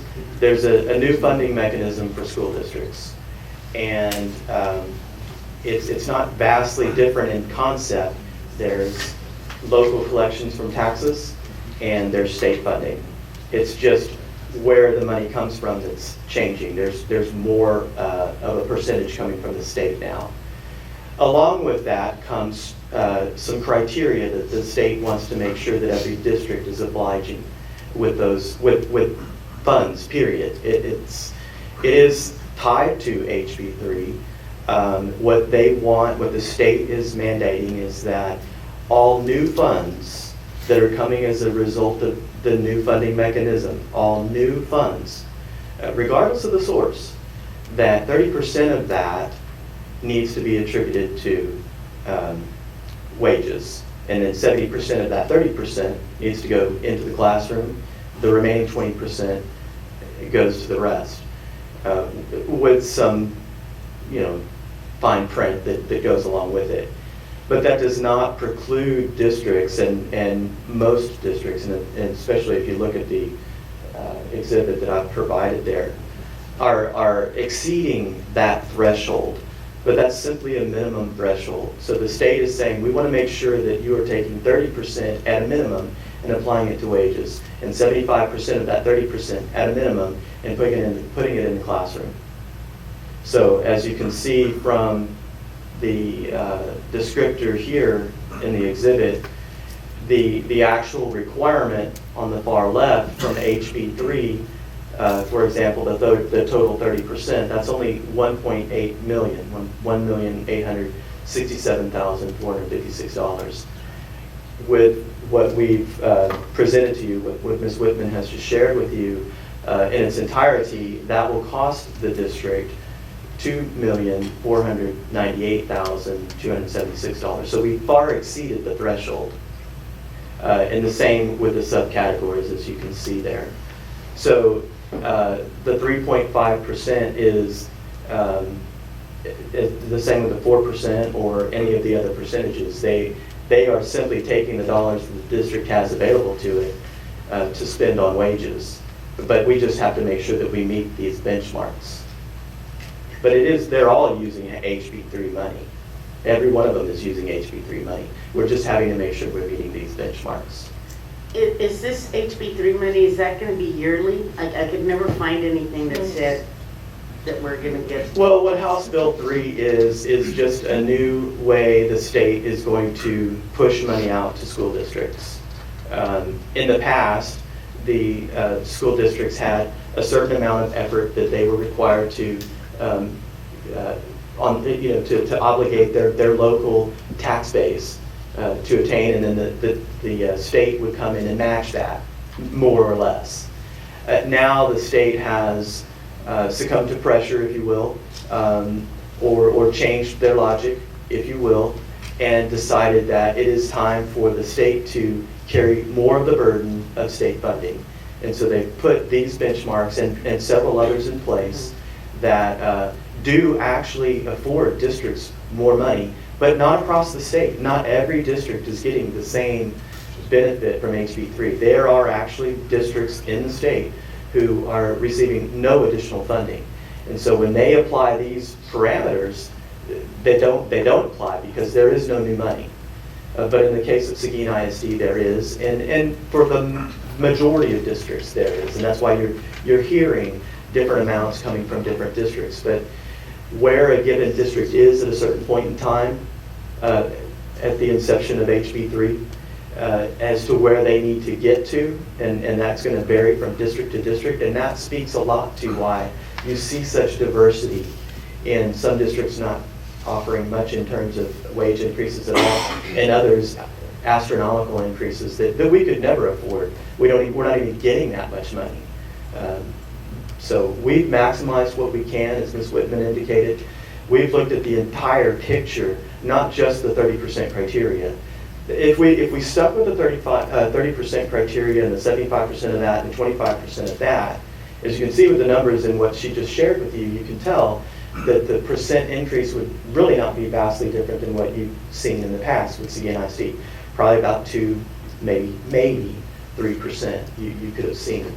But what we did was look at all of, and we'll go into this in great detail, hopefully in a wonderful workshop where we'll share this spreadsheet that Ms. Whitman was talking about, where we can really look at the whole picture. But we have the whole picture in place so that we can know what this piece needs to look like. And that's what's important right now, because I know that you're wanting to get that information out. So we wanted to give you what you need in order to share this information, knowing we're compliant, and also knowing that we have addressed all of the other requests that have come in, and those will be, we'll go through those in great detail in a workshop. Yeah, and what I'd like to do, because I know it's hard to add another workshop to our already August heavy calendar, is adding the budget conversation to the accountability conversation, because I don't anticipate that accountability is going to take several hours. So I think that's the best option for the board to have more opportunity to dig into, not just related to HB3, but the entire budget before it is adopted at that August regular meeting. If I may. You've already adopted the budget, so the prescribed legal budget is adopted, and as was mentioned at that point in time, it did not include wage increases, nor did it include any of the requested items. We needed time to assimilate what HB3 really meant for Seguin ISD. So we'll be coming back to you for a budget amendment, like we would in any given month. We still have one hurdle to jump as a district, and that is to adopt the tax rate. We know what the tax rate will need to be. The law requires it. For us, it would be 99 cents. But we still have some legal things that we have to do and present to you to adopt that rate. So we can't do that in August, but very likely it's possible. But we'll have this workshop and we'll go through all of this. But we may not be able to present the budget amendment that we're talking about until September when we adopt the tax rate. Now, we're working with our attorneys and we're working with our auditors to discuss whether we can push that forward. But we want to give you a lot of information, but we want to make it as official as possible. And our adopting the tax rate is really the most critical piece of that right now. Yes, sir. Mr. Jenkins. Has there been any feedback from staff? There was an email sent out in June about, at the time, how that there was talked about there was going to be a $5,000 raise for teachers and so forth. And I've gotten some feedback, and I was wondering if y'all had any feedback on that. It's been minimal. Many of our teachers are pretty well connected to some of these organizations on social media that have been pretty straightforward in saying that they weren't going to see that 5,000 with some thorough explanations out there. There have been a few questions, but not what I expected to see. And I think what they're also seeing is, and when you're following other districts, and many of our staff do, you're not seeing the $5,000 increase in many of our neighboring districts. They're not able to, just like us, get to that $5,000 mark. Yes, the other thing is like you said, we will probably not have the budget amendment until September. Is there a plan to keep the staff well informed of what's going on before that time? Well, I think that's what we're trying to do here. You know, we want to get the information out. The legal hoops, the technicalities, we obviously have to adopt the tax rate, but TEA has not given us some guidance. We're a Chapter 41 district. Potentially, that's plays into it, which can delay our ability to adopt a tax rate. Even though we know what the tax rate needs to be, we still have to have formal approval from them. And we are unlikely to get that until late August. I've been on the phone with TEA, and you know, they understand our predicament, but they're not providing a solution at the moment. You mentioned earlier that some of the school districts aren't going to get any funds from HB3, and some will probably get more. Does a recapture play in there somewhere? Well, it does certainly for some districts, but not for Seguin ISD. Although Seguin is a Chapter 41 district, it's just barely, I like to call it on the radar. There's a benchmark that if you cross that line in the sand, $315,000 per student, if you cross that as wealth per student as a district, you're simply on the radar and you're called a Chapter 41 district, but you don't actually face a recapture situation until you're over $500,000 per student, and we're nowhere near that. But regardless of that, just being on the radar, we have decisions that have to be filed legally, and those decisions can't even be made until TEA receives the district's certified tax values from the county, and that just came out on July 25th. So but the wealthy districts are the ones that are going to probably benefit more from the recapture program, correct? As far as they won't have to send that much money to the state like they used to in the past. The speculation is there. How that really shakes out one district to another, I think it's, I'm not willing to really go into that right now, just simply because it's so complex, and it can be very different between two recapture districts. One could be impacted in a positive way and another in a very negative way. And there are just so many other parameters besides just your wealth per student that play into that. Ms. Duncan. Just a quick question. Should these funds not be available from the state moving forward in the future, are we prepared to handle, if we adopt this today, moving forward, can we handle it without having to cut anything? Well, again, the complexities of a situation are always unique to when it happens. So let me try to explain that briefly. If the district continues to have the same enrollment, and really our demographic were to stay the same, and the staffing would be required at the level that it is now, then the state would continue to be obligated to maintain the same level of, somewhat the same level of funding that it's maintaining for us now, whether it be more on the local tax effort or more on the state. You know, that's really what they've done here now. But Seguin would not be the only district out there in that situation if funding was just cut, period, cut. Every district would face a serious problem. And for me to say we wouldn't have to cut anything if that were to happen, I mean, I couldn't say that.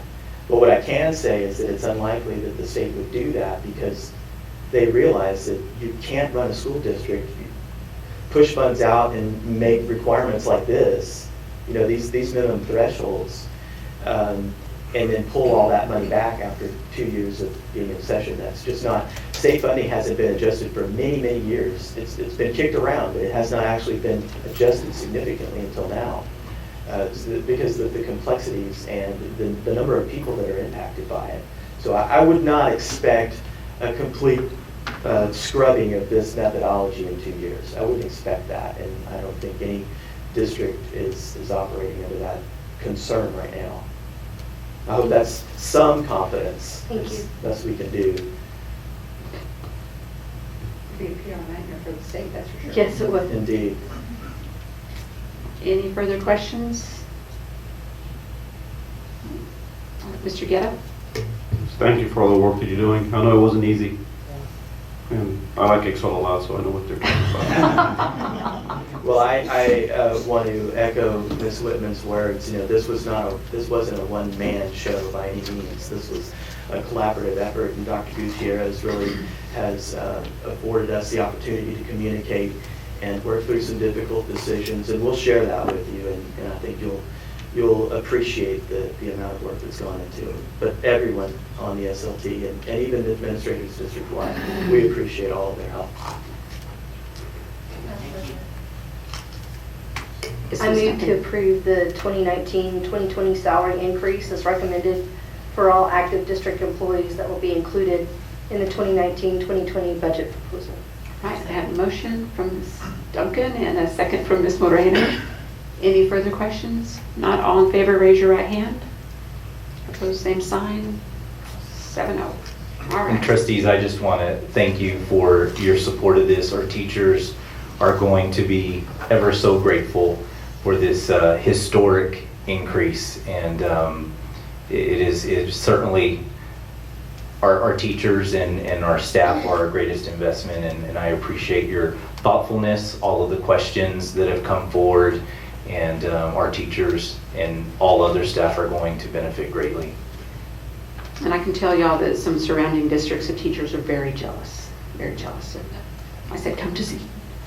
All right, so moving on to item 7B, which is to possibly to purchase the Rigor and Relevance staff development sessions and coaching days for the 2019-20 school year. And so Mr. Schmidt is up. Madam President, members of the board, Dr. Gutierrez.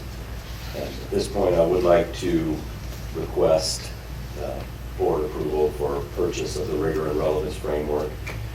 This is one of those purchase items that exceeds the $50,000 threshold. Last year, we implemented at the secondary level.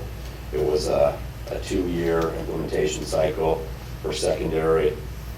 This year will be year 2. And with part of that plan, this will also be year 1 for elementary. This year was about $75,000 last year. We're still working with our secondary campuses, and we're also working with our elementary campuses this year. And as you can see, I believe from the graphic that I think that you all have, it's going to roughly be $108,700 this year. Basically, what we're getting out of that is individual coaches to come out and work through what they call the CIR process, and that is a coaching model. It's basically a collaborative process where it stands for Collaborative Instructional Review, where a team goes out, a team of administrators, a team of central office folks, and our coach from ICLE goes out and we work with teachers. We actually have pre-conferences, we have an observation, and then we calibrate, we come back for a post-conference, and then we continue to work with these teachers throughout the year. So really what we're trying to do is to ratchet up the level of rigorous instruction with every teacher at every campus really over a 2-year period. We were able to get a little bit of a head start last year. At the end of the year, we were able to bring in some elementary folks and do some learning walks at the various secondary campuses where we were applying this model. So we thought that kind of pre-teaching some of that vocabulary, getting them involved, really may help with implementation for the upcoming year. But we are going to basically happen at the elementary. This will happen for 4 days in September, 4 days in November, 4 days in January, and 4 days in March. And it's divided up to where we are going to be working with, on one day out of those 4-day segments, we'll be working with principals. On the next day it would be with assistant principals, followed by instructional coaches, and then we would have like a debrief day where everybody was able to come together. So this really is something that is at the heart of our strategic plan, which is really based on professional learning and rigorous instruction with that focus on curriculum. We feel very, very excited about the traction that we've gained with the presentation at the Model Schools Conference this year and some of the feedback that we've received at the campus level as well. We are going to have to really look at applying, at refocusing, because we have gone through some new leadership at the secondary level. Both middle schools are pretty much full of new leaders, and at the high school as well. So a lot of new faces, so we are going to really have to try to focus our efforts to make sure that we don't lose the learning that happened last year. But at the end of the day, the ICLE has agreed to honor the price that we paid the previous year because of the contract, because of the fact that we work closely with them, because of the fact that we have implemented this program with fidelity. When it's all said and done, you get 7 elementary schools, we get 2 days of on-site professional development, 12 days of coaching, which I mentioned earlier, from September through March.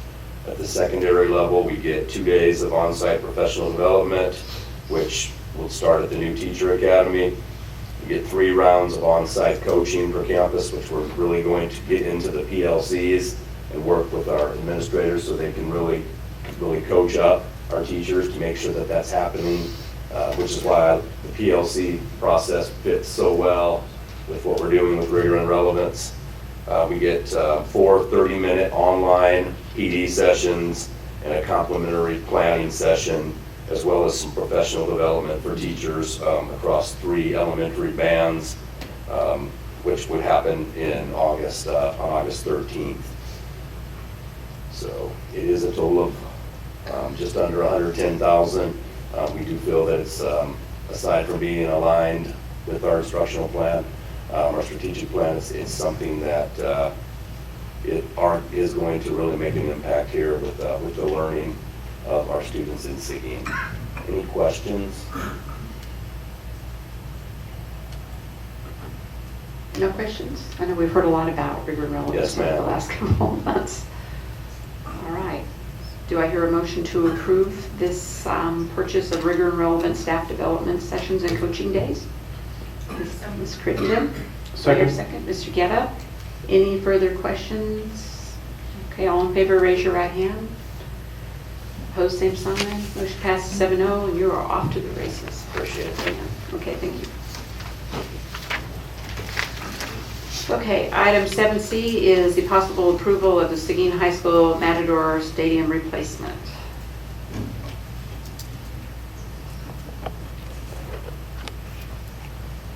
Well, it's that time. We have concluded the formal bid solicitation process, as well as evaluating the proposals for the Matador Stadium replacement project. It's been a long time coming, and we'd like to let you know that there were 8 firms that responded to the formal bid solicitation, and all 8 of those firms, they all met the bid requirements, and we certainly appreciated getting to know each of them, reviewing their documents. They're all quality firms, so we had our work cut out for us. And because of that, we're thankful to our architects. We have representation from our architects on this project at this time. That's Pfluger and PB Group. I'd also like to recognize the efforts of the district's law firm, Schulman, Lopez, Hoffer, and Adelstein, for their work in supporting us and guiding us as we work through this very important decision. And furthermore, I would like to publicly recognize the efforts that were put on behalf of several of the district's staff. from administrators to other workers, other staff members who composed the evaluation team. So I'd like to share with you so that you get an idea. Most of you are familiar with these names. You get an idea of the scope of work that these individuals represent as they were analyzing the bid documents from their perspective. So we had Mr. Bill Lewis, we had Ms. Dot Whitman, Sean Hoffman, and myself as administrators. We also had Travis Bush, Coach Travis Bush. We had our maintenance and operations director, James Pizzagna, as well as Mr. Leonard Carter, who works in our technology department. Mr. Pizzagna's close assistant, his right-hand man, if you will, Bo Gonzalez, Robert Gonzalez, and then also our purchasing specialist, Ms. Jennifer Roski. So that 9-person team is, we worked together, but we also worked individually. And what I mean by that is we spent the course of 2 days, 10 hours, interviewing respondents and discussing their proposals. We also reviewed their proposals individually on our own. So we studied all of this information carefully, and at the conclusion of the matter, we graded individually, and then we've summarized that grading by way of average, and that's the tabulation summary that you see here. So we've extended that out to a second decimal because there were 9 of us, and we all had our own methodology for grading, but the scoring was kept under a certain max amount for each of the criteria as listed on that exhibit. So at the end of the day, when we look through the recommendation, we come to you with the following recommendation, and that is that the Board of Trustees approved a contract with F.A. Nunley for the Matador Stadium replacement project for a total cost of $12,749,000.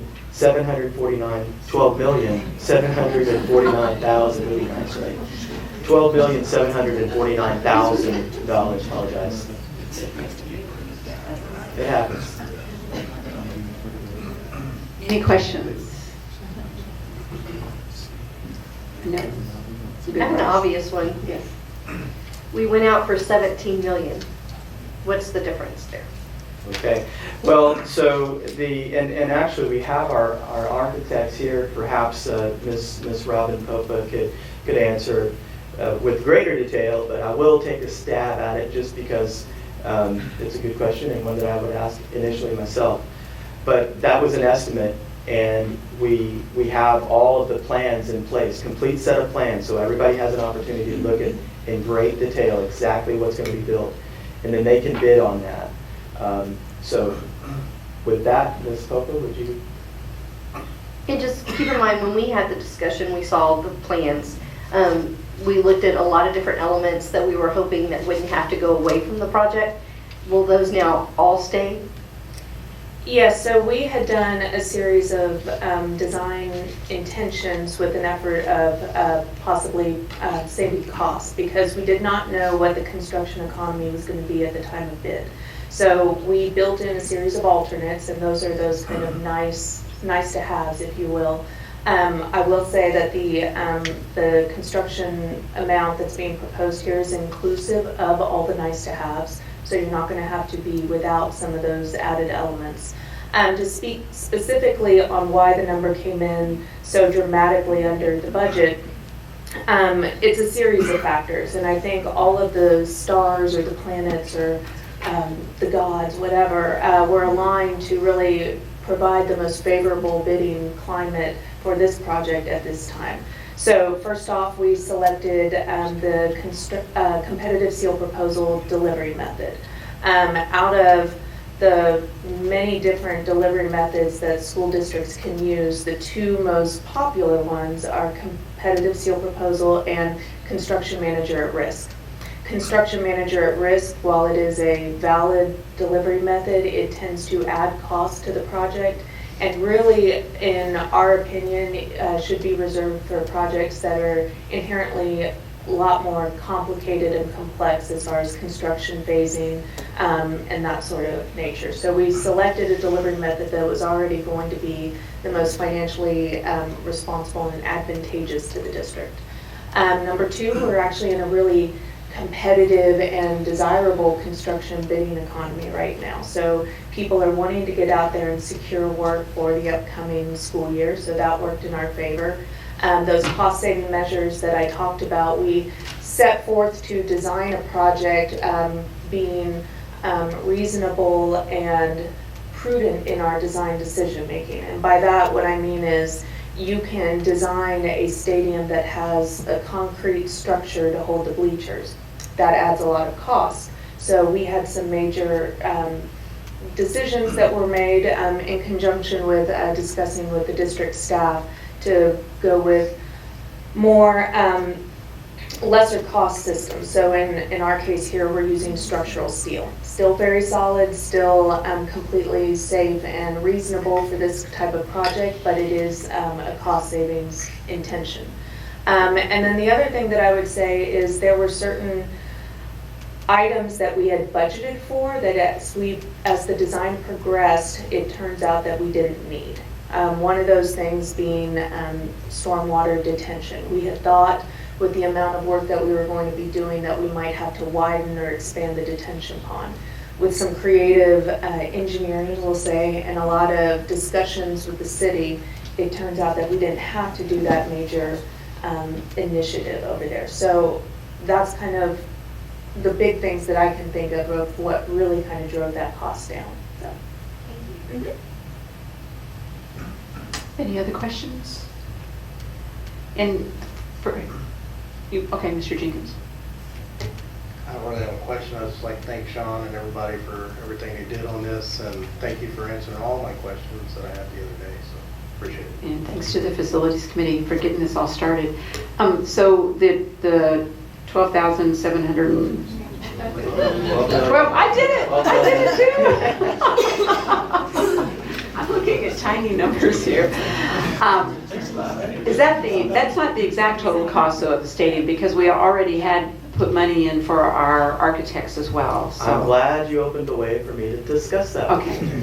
Because with the savings that we have, we also recently, as you'll recall, passed, you approved the resolution that would allow the district to reach back for pre-construction costs prior to the issuance of the bond, so long as they are associated with projects dealing with the bond proposition. So yes, those pre-construction costs that were associated with the design of the stadium, should the savings be sufficient to cover that, and at the moment it appears that they will be, we can put that money back into general operating fund balance. Keep that thought in mind. Okay. Please keep that thought in mind over the course of the next couple of months. Okay. And so you have contracted some of the districts that have worked with Nunley in the past? We have. Nunley, and we have representation from FA Nunley here tonight, but they gave us a lot more references than we anticipated.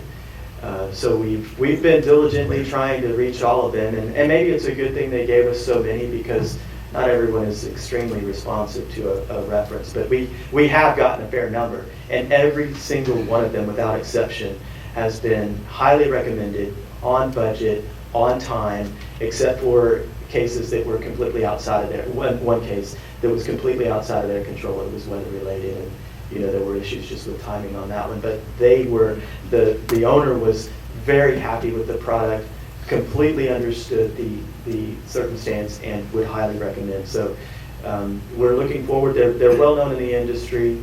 Our architects are familiar with them. They've worked with them on other projects as well. So we have a good feeling. And as it was, this was a difficult decision, because we had a list of qualified contractors. So all of them were very thankful, and it would have been hard to make a bad decision, put it that way. And I think the board also deserves some credit, because we have fine-tuned this process based on feedback over the last several months, and that has certainly helped. But we have kept in mind that this is an investment that our community supported, and we want to make sure that we are bringing forward the best and most experienced, because that's what our community demands. They approved this athletic facility. It was something that we'd not been able to get approved several times, and so we are adamant about doing it right and making sure that we have a quality stadium under budget, because we know that the community has made this investment and will be watching very closely.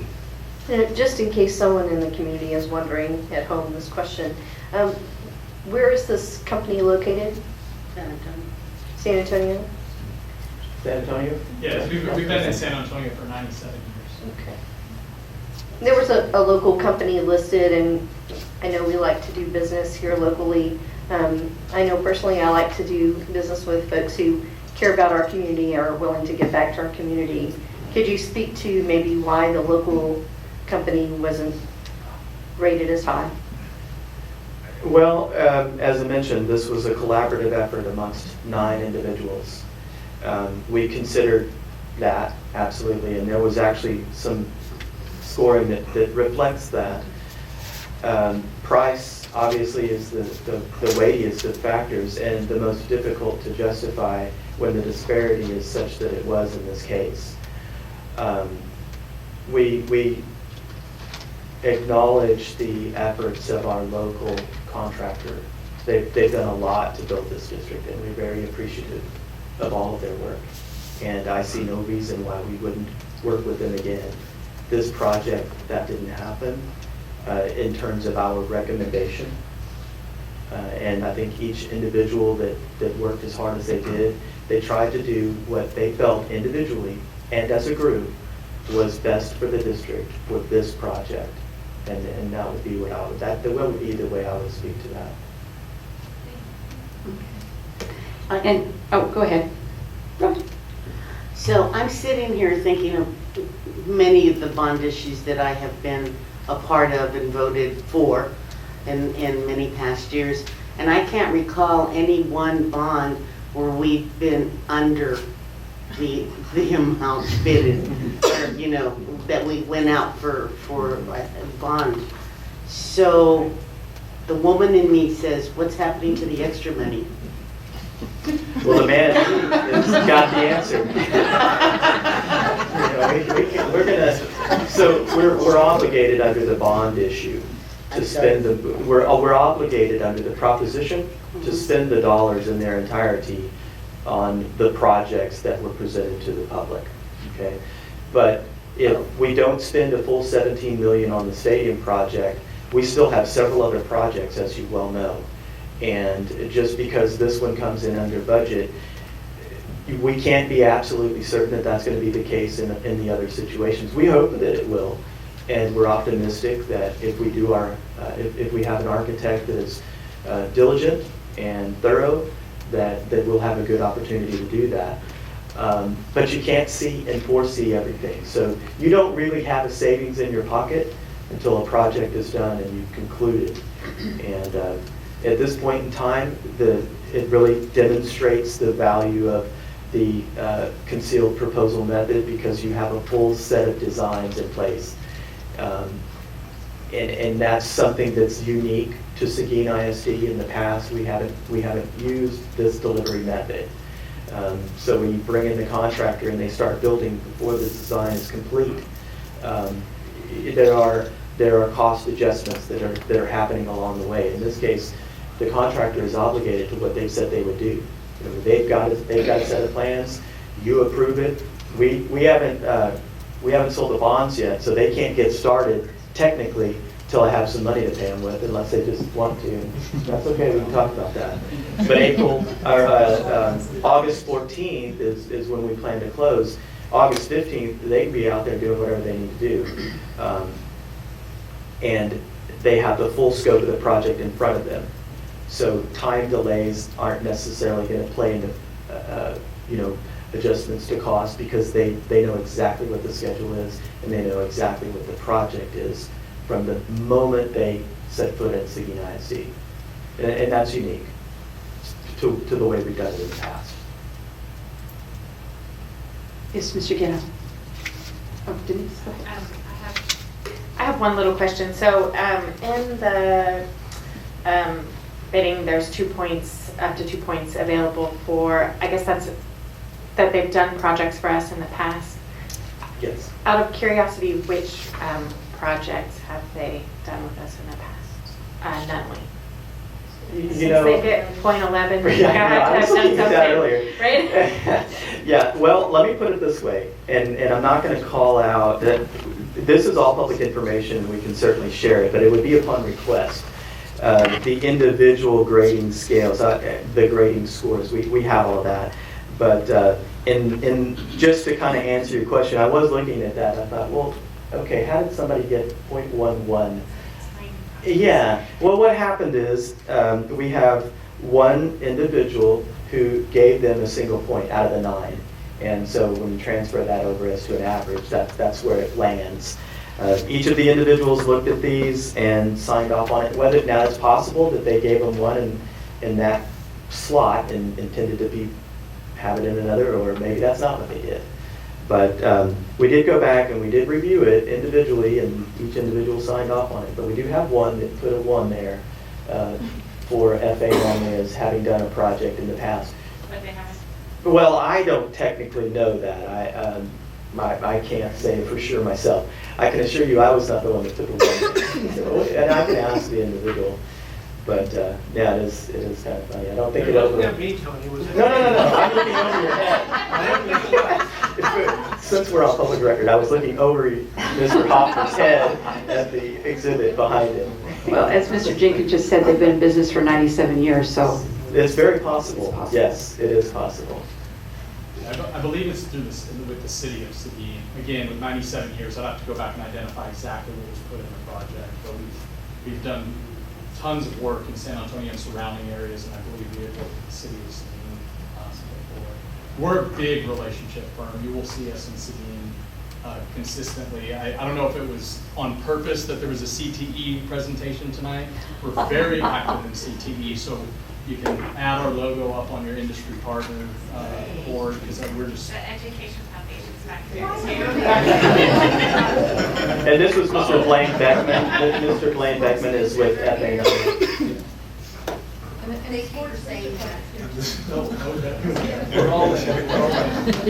All right, Mr. Guetta. I just wanted to point that based on the price and the experience, the biographies that they had in there, and all the jobs that they've done at the school districts in San Antonio and surrounding areas, that was very impressive. Indeed, yeah, absolutely. And so I just want to be clear that the money in the bond project can only be spent on the things that were listed on the bond project, right? That is correct. Okay. All right, any further questions? It's time. I'd like to hear a motion for approval. All right, Mr. Amador has given us a motion to approve. Let me make sure I get this one right. That we approved a contract with FA Nunley for the Matador Stadium replacement project for a total cost of $12,749,000. I have a second from Ms. Crittenden. Was it you? Ms. Duncan? I need to get a little board here with lights on it so I know who's talking. All right. And do we have any further discussion? Not all in favor, raise your right hand. Opposed, same sign. Motion carries 7-0. Mr. Gilbert. Would it be okay if the representatives from FA Nunley come forward? And it's my understanding that we actually have some members of the Seguin community with FA Nunley. So I'll let you speak to that, Mr. Beckman. Madam President, Board, and Dr. Gutierrez, thank you very much. The community, thank you very much. As I mentioned, we've been in San Antonio and surrounding areas for 97 years. We're a huge relationship-based firm. We look forward to investing more into this community. We do have members of our team. I'd like to introduce them. I'm Vice President of FA Nunley. Greg Vaughn is Vice President of FA Nunley. Mike Moylan is our Operations Manager. Daryl Fry is the Superintendent on the project, and Preston Jordan is the Project Manager.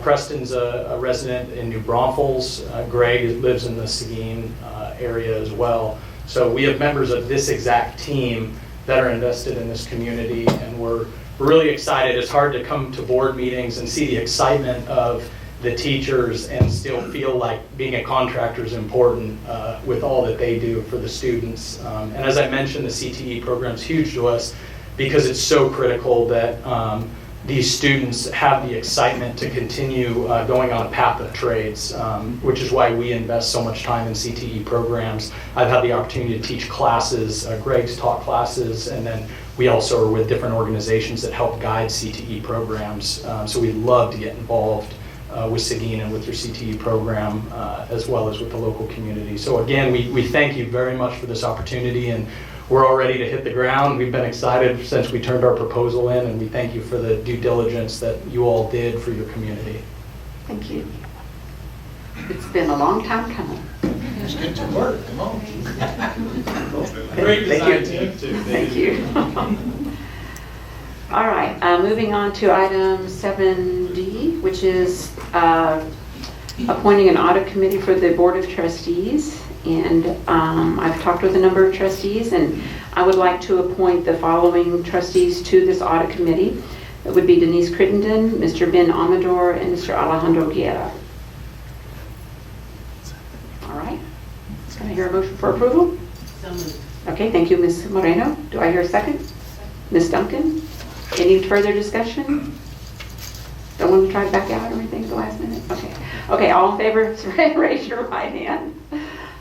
Opposed, same sign. Okay, thank you. And item 7E is to designate an official voting delegate and alternate to the 2019 Hasbi Delegate Assembly in Dallas this coming September. And I would like to appoint Mr. Carl Jenkins as our delegate and Ms. Linda Duncan as our alternate.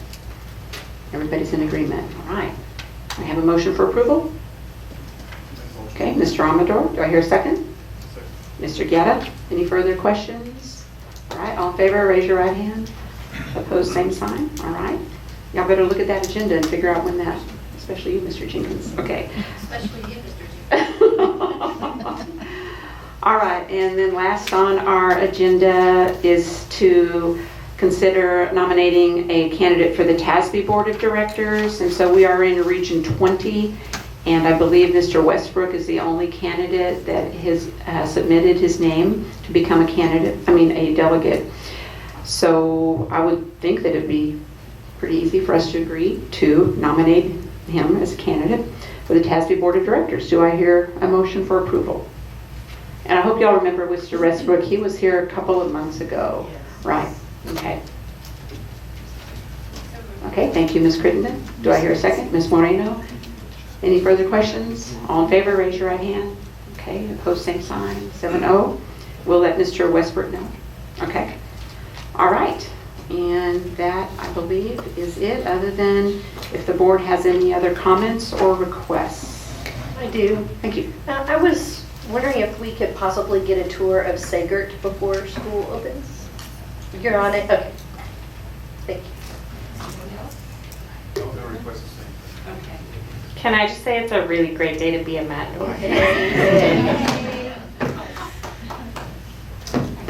With that being said, do I hear a motion to adjourn? Thank you. Second? All in favor? Everybody in the audience? Okay. We will now close this meeting at 9:20 p.m.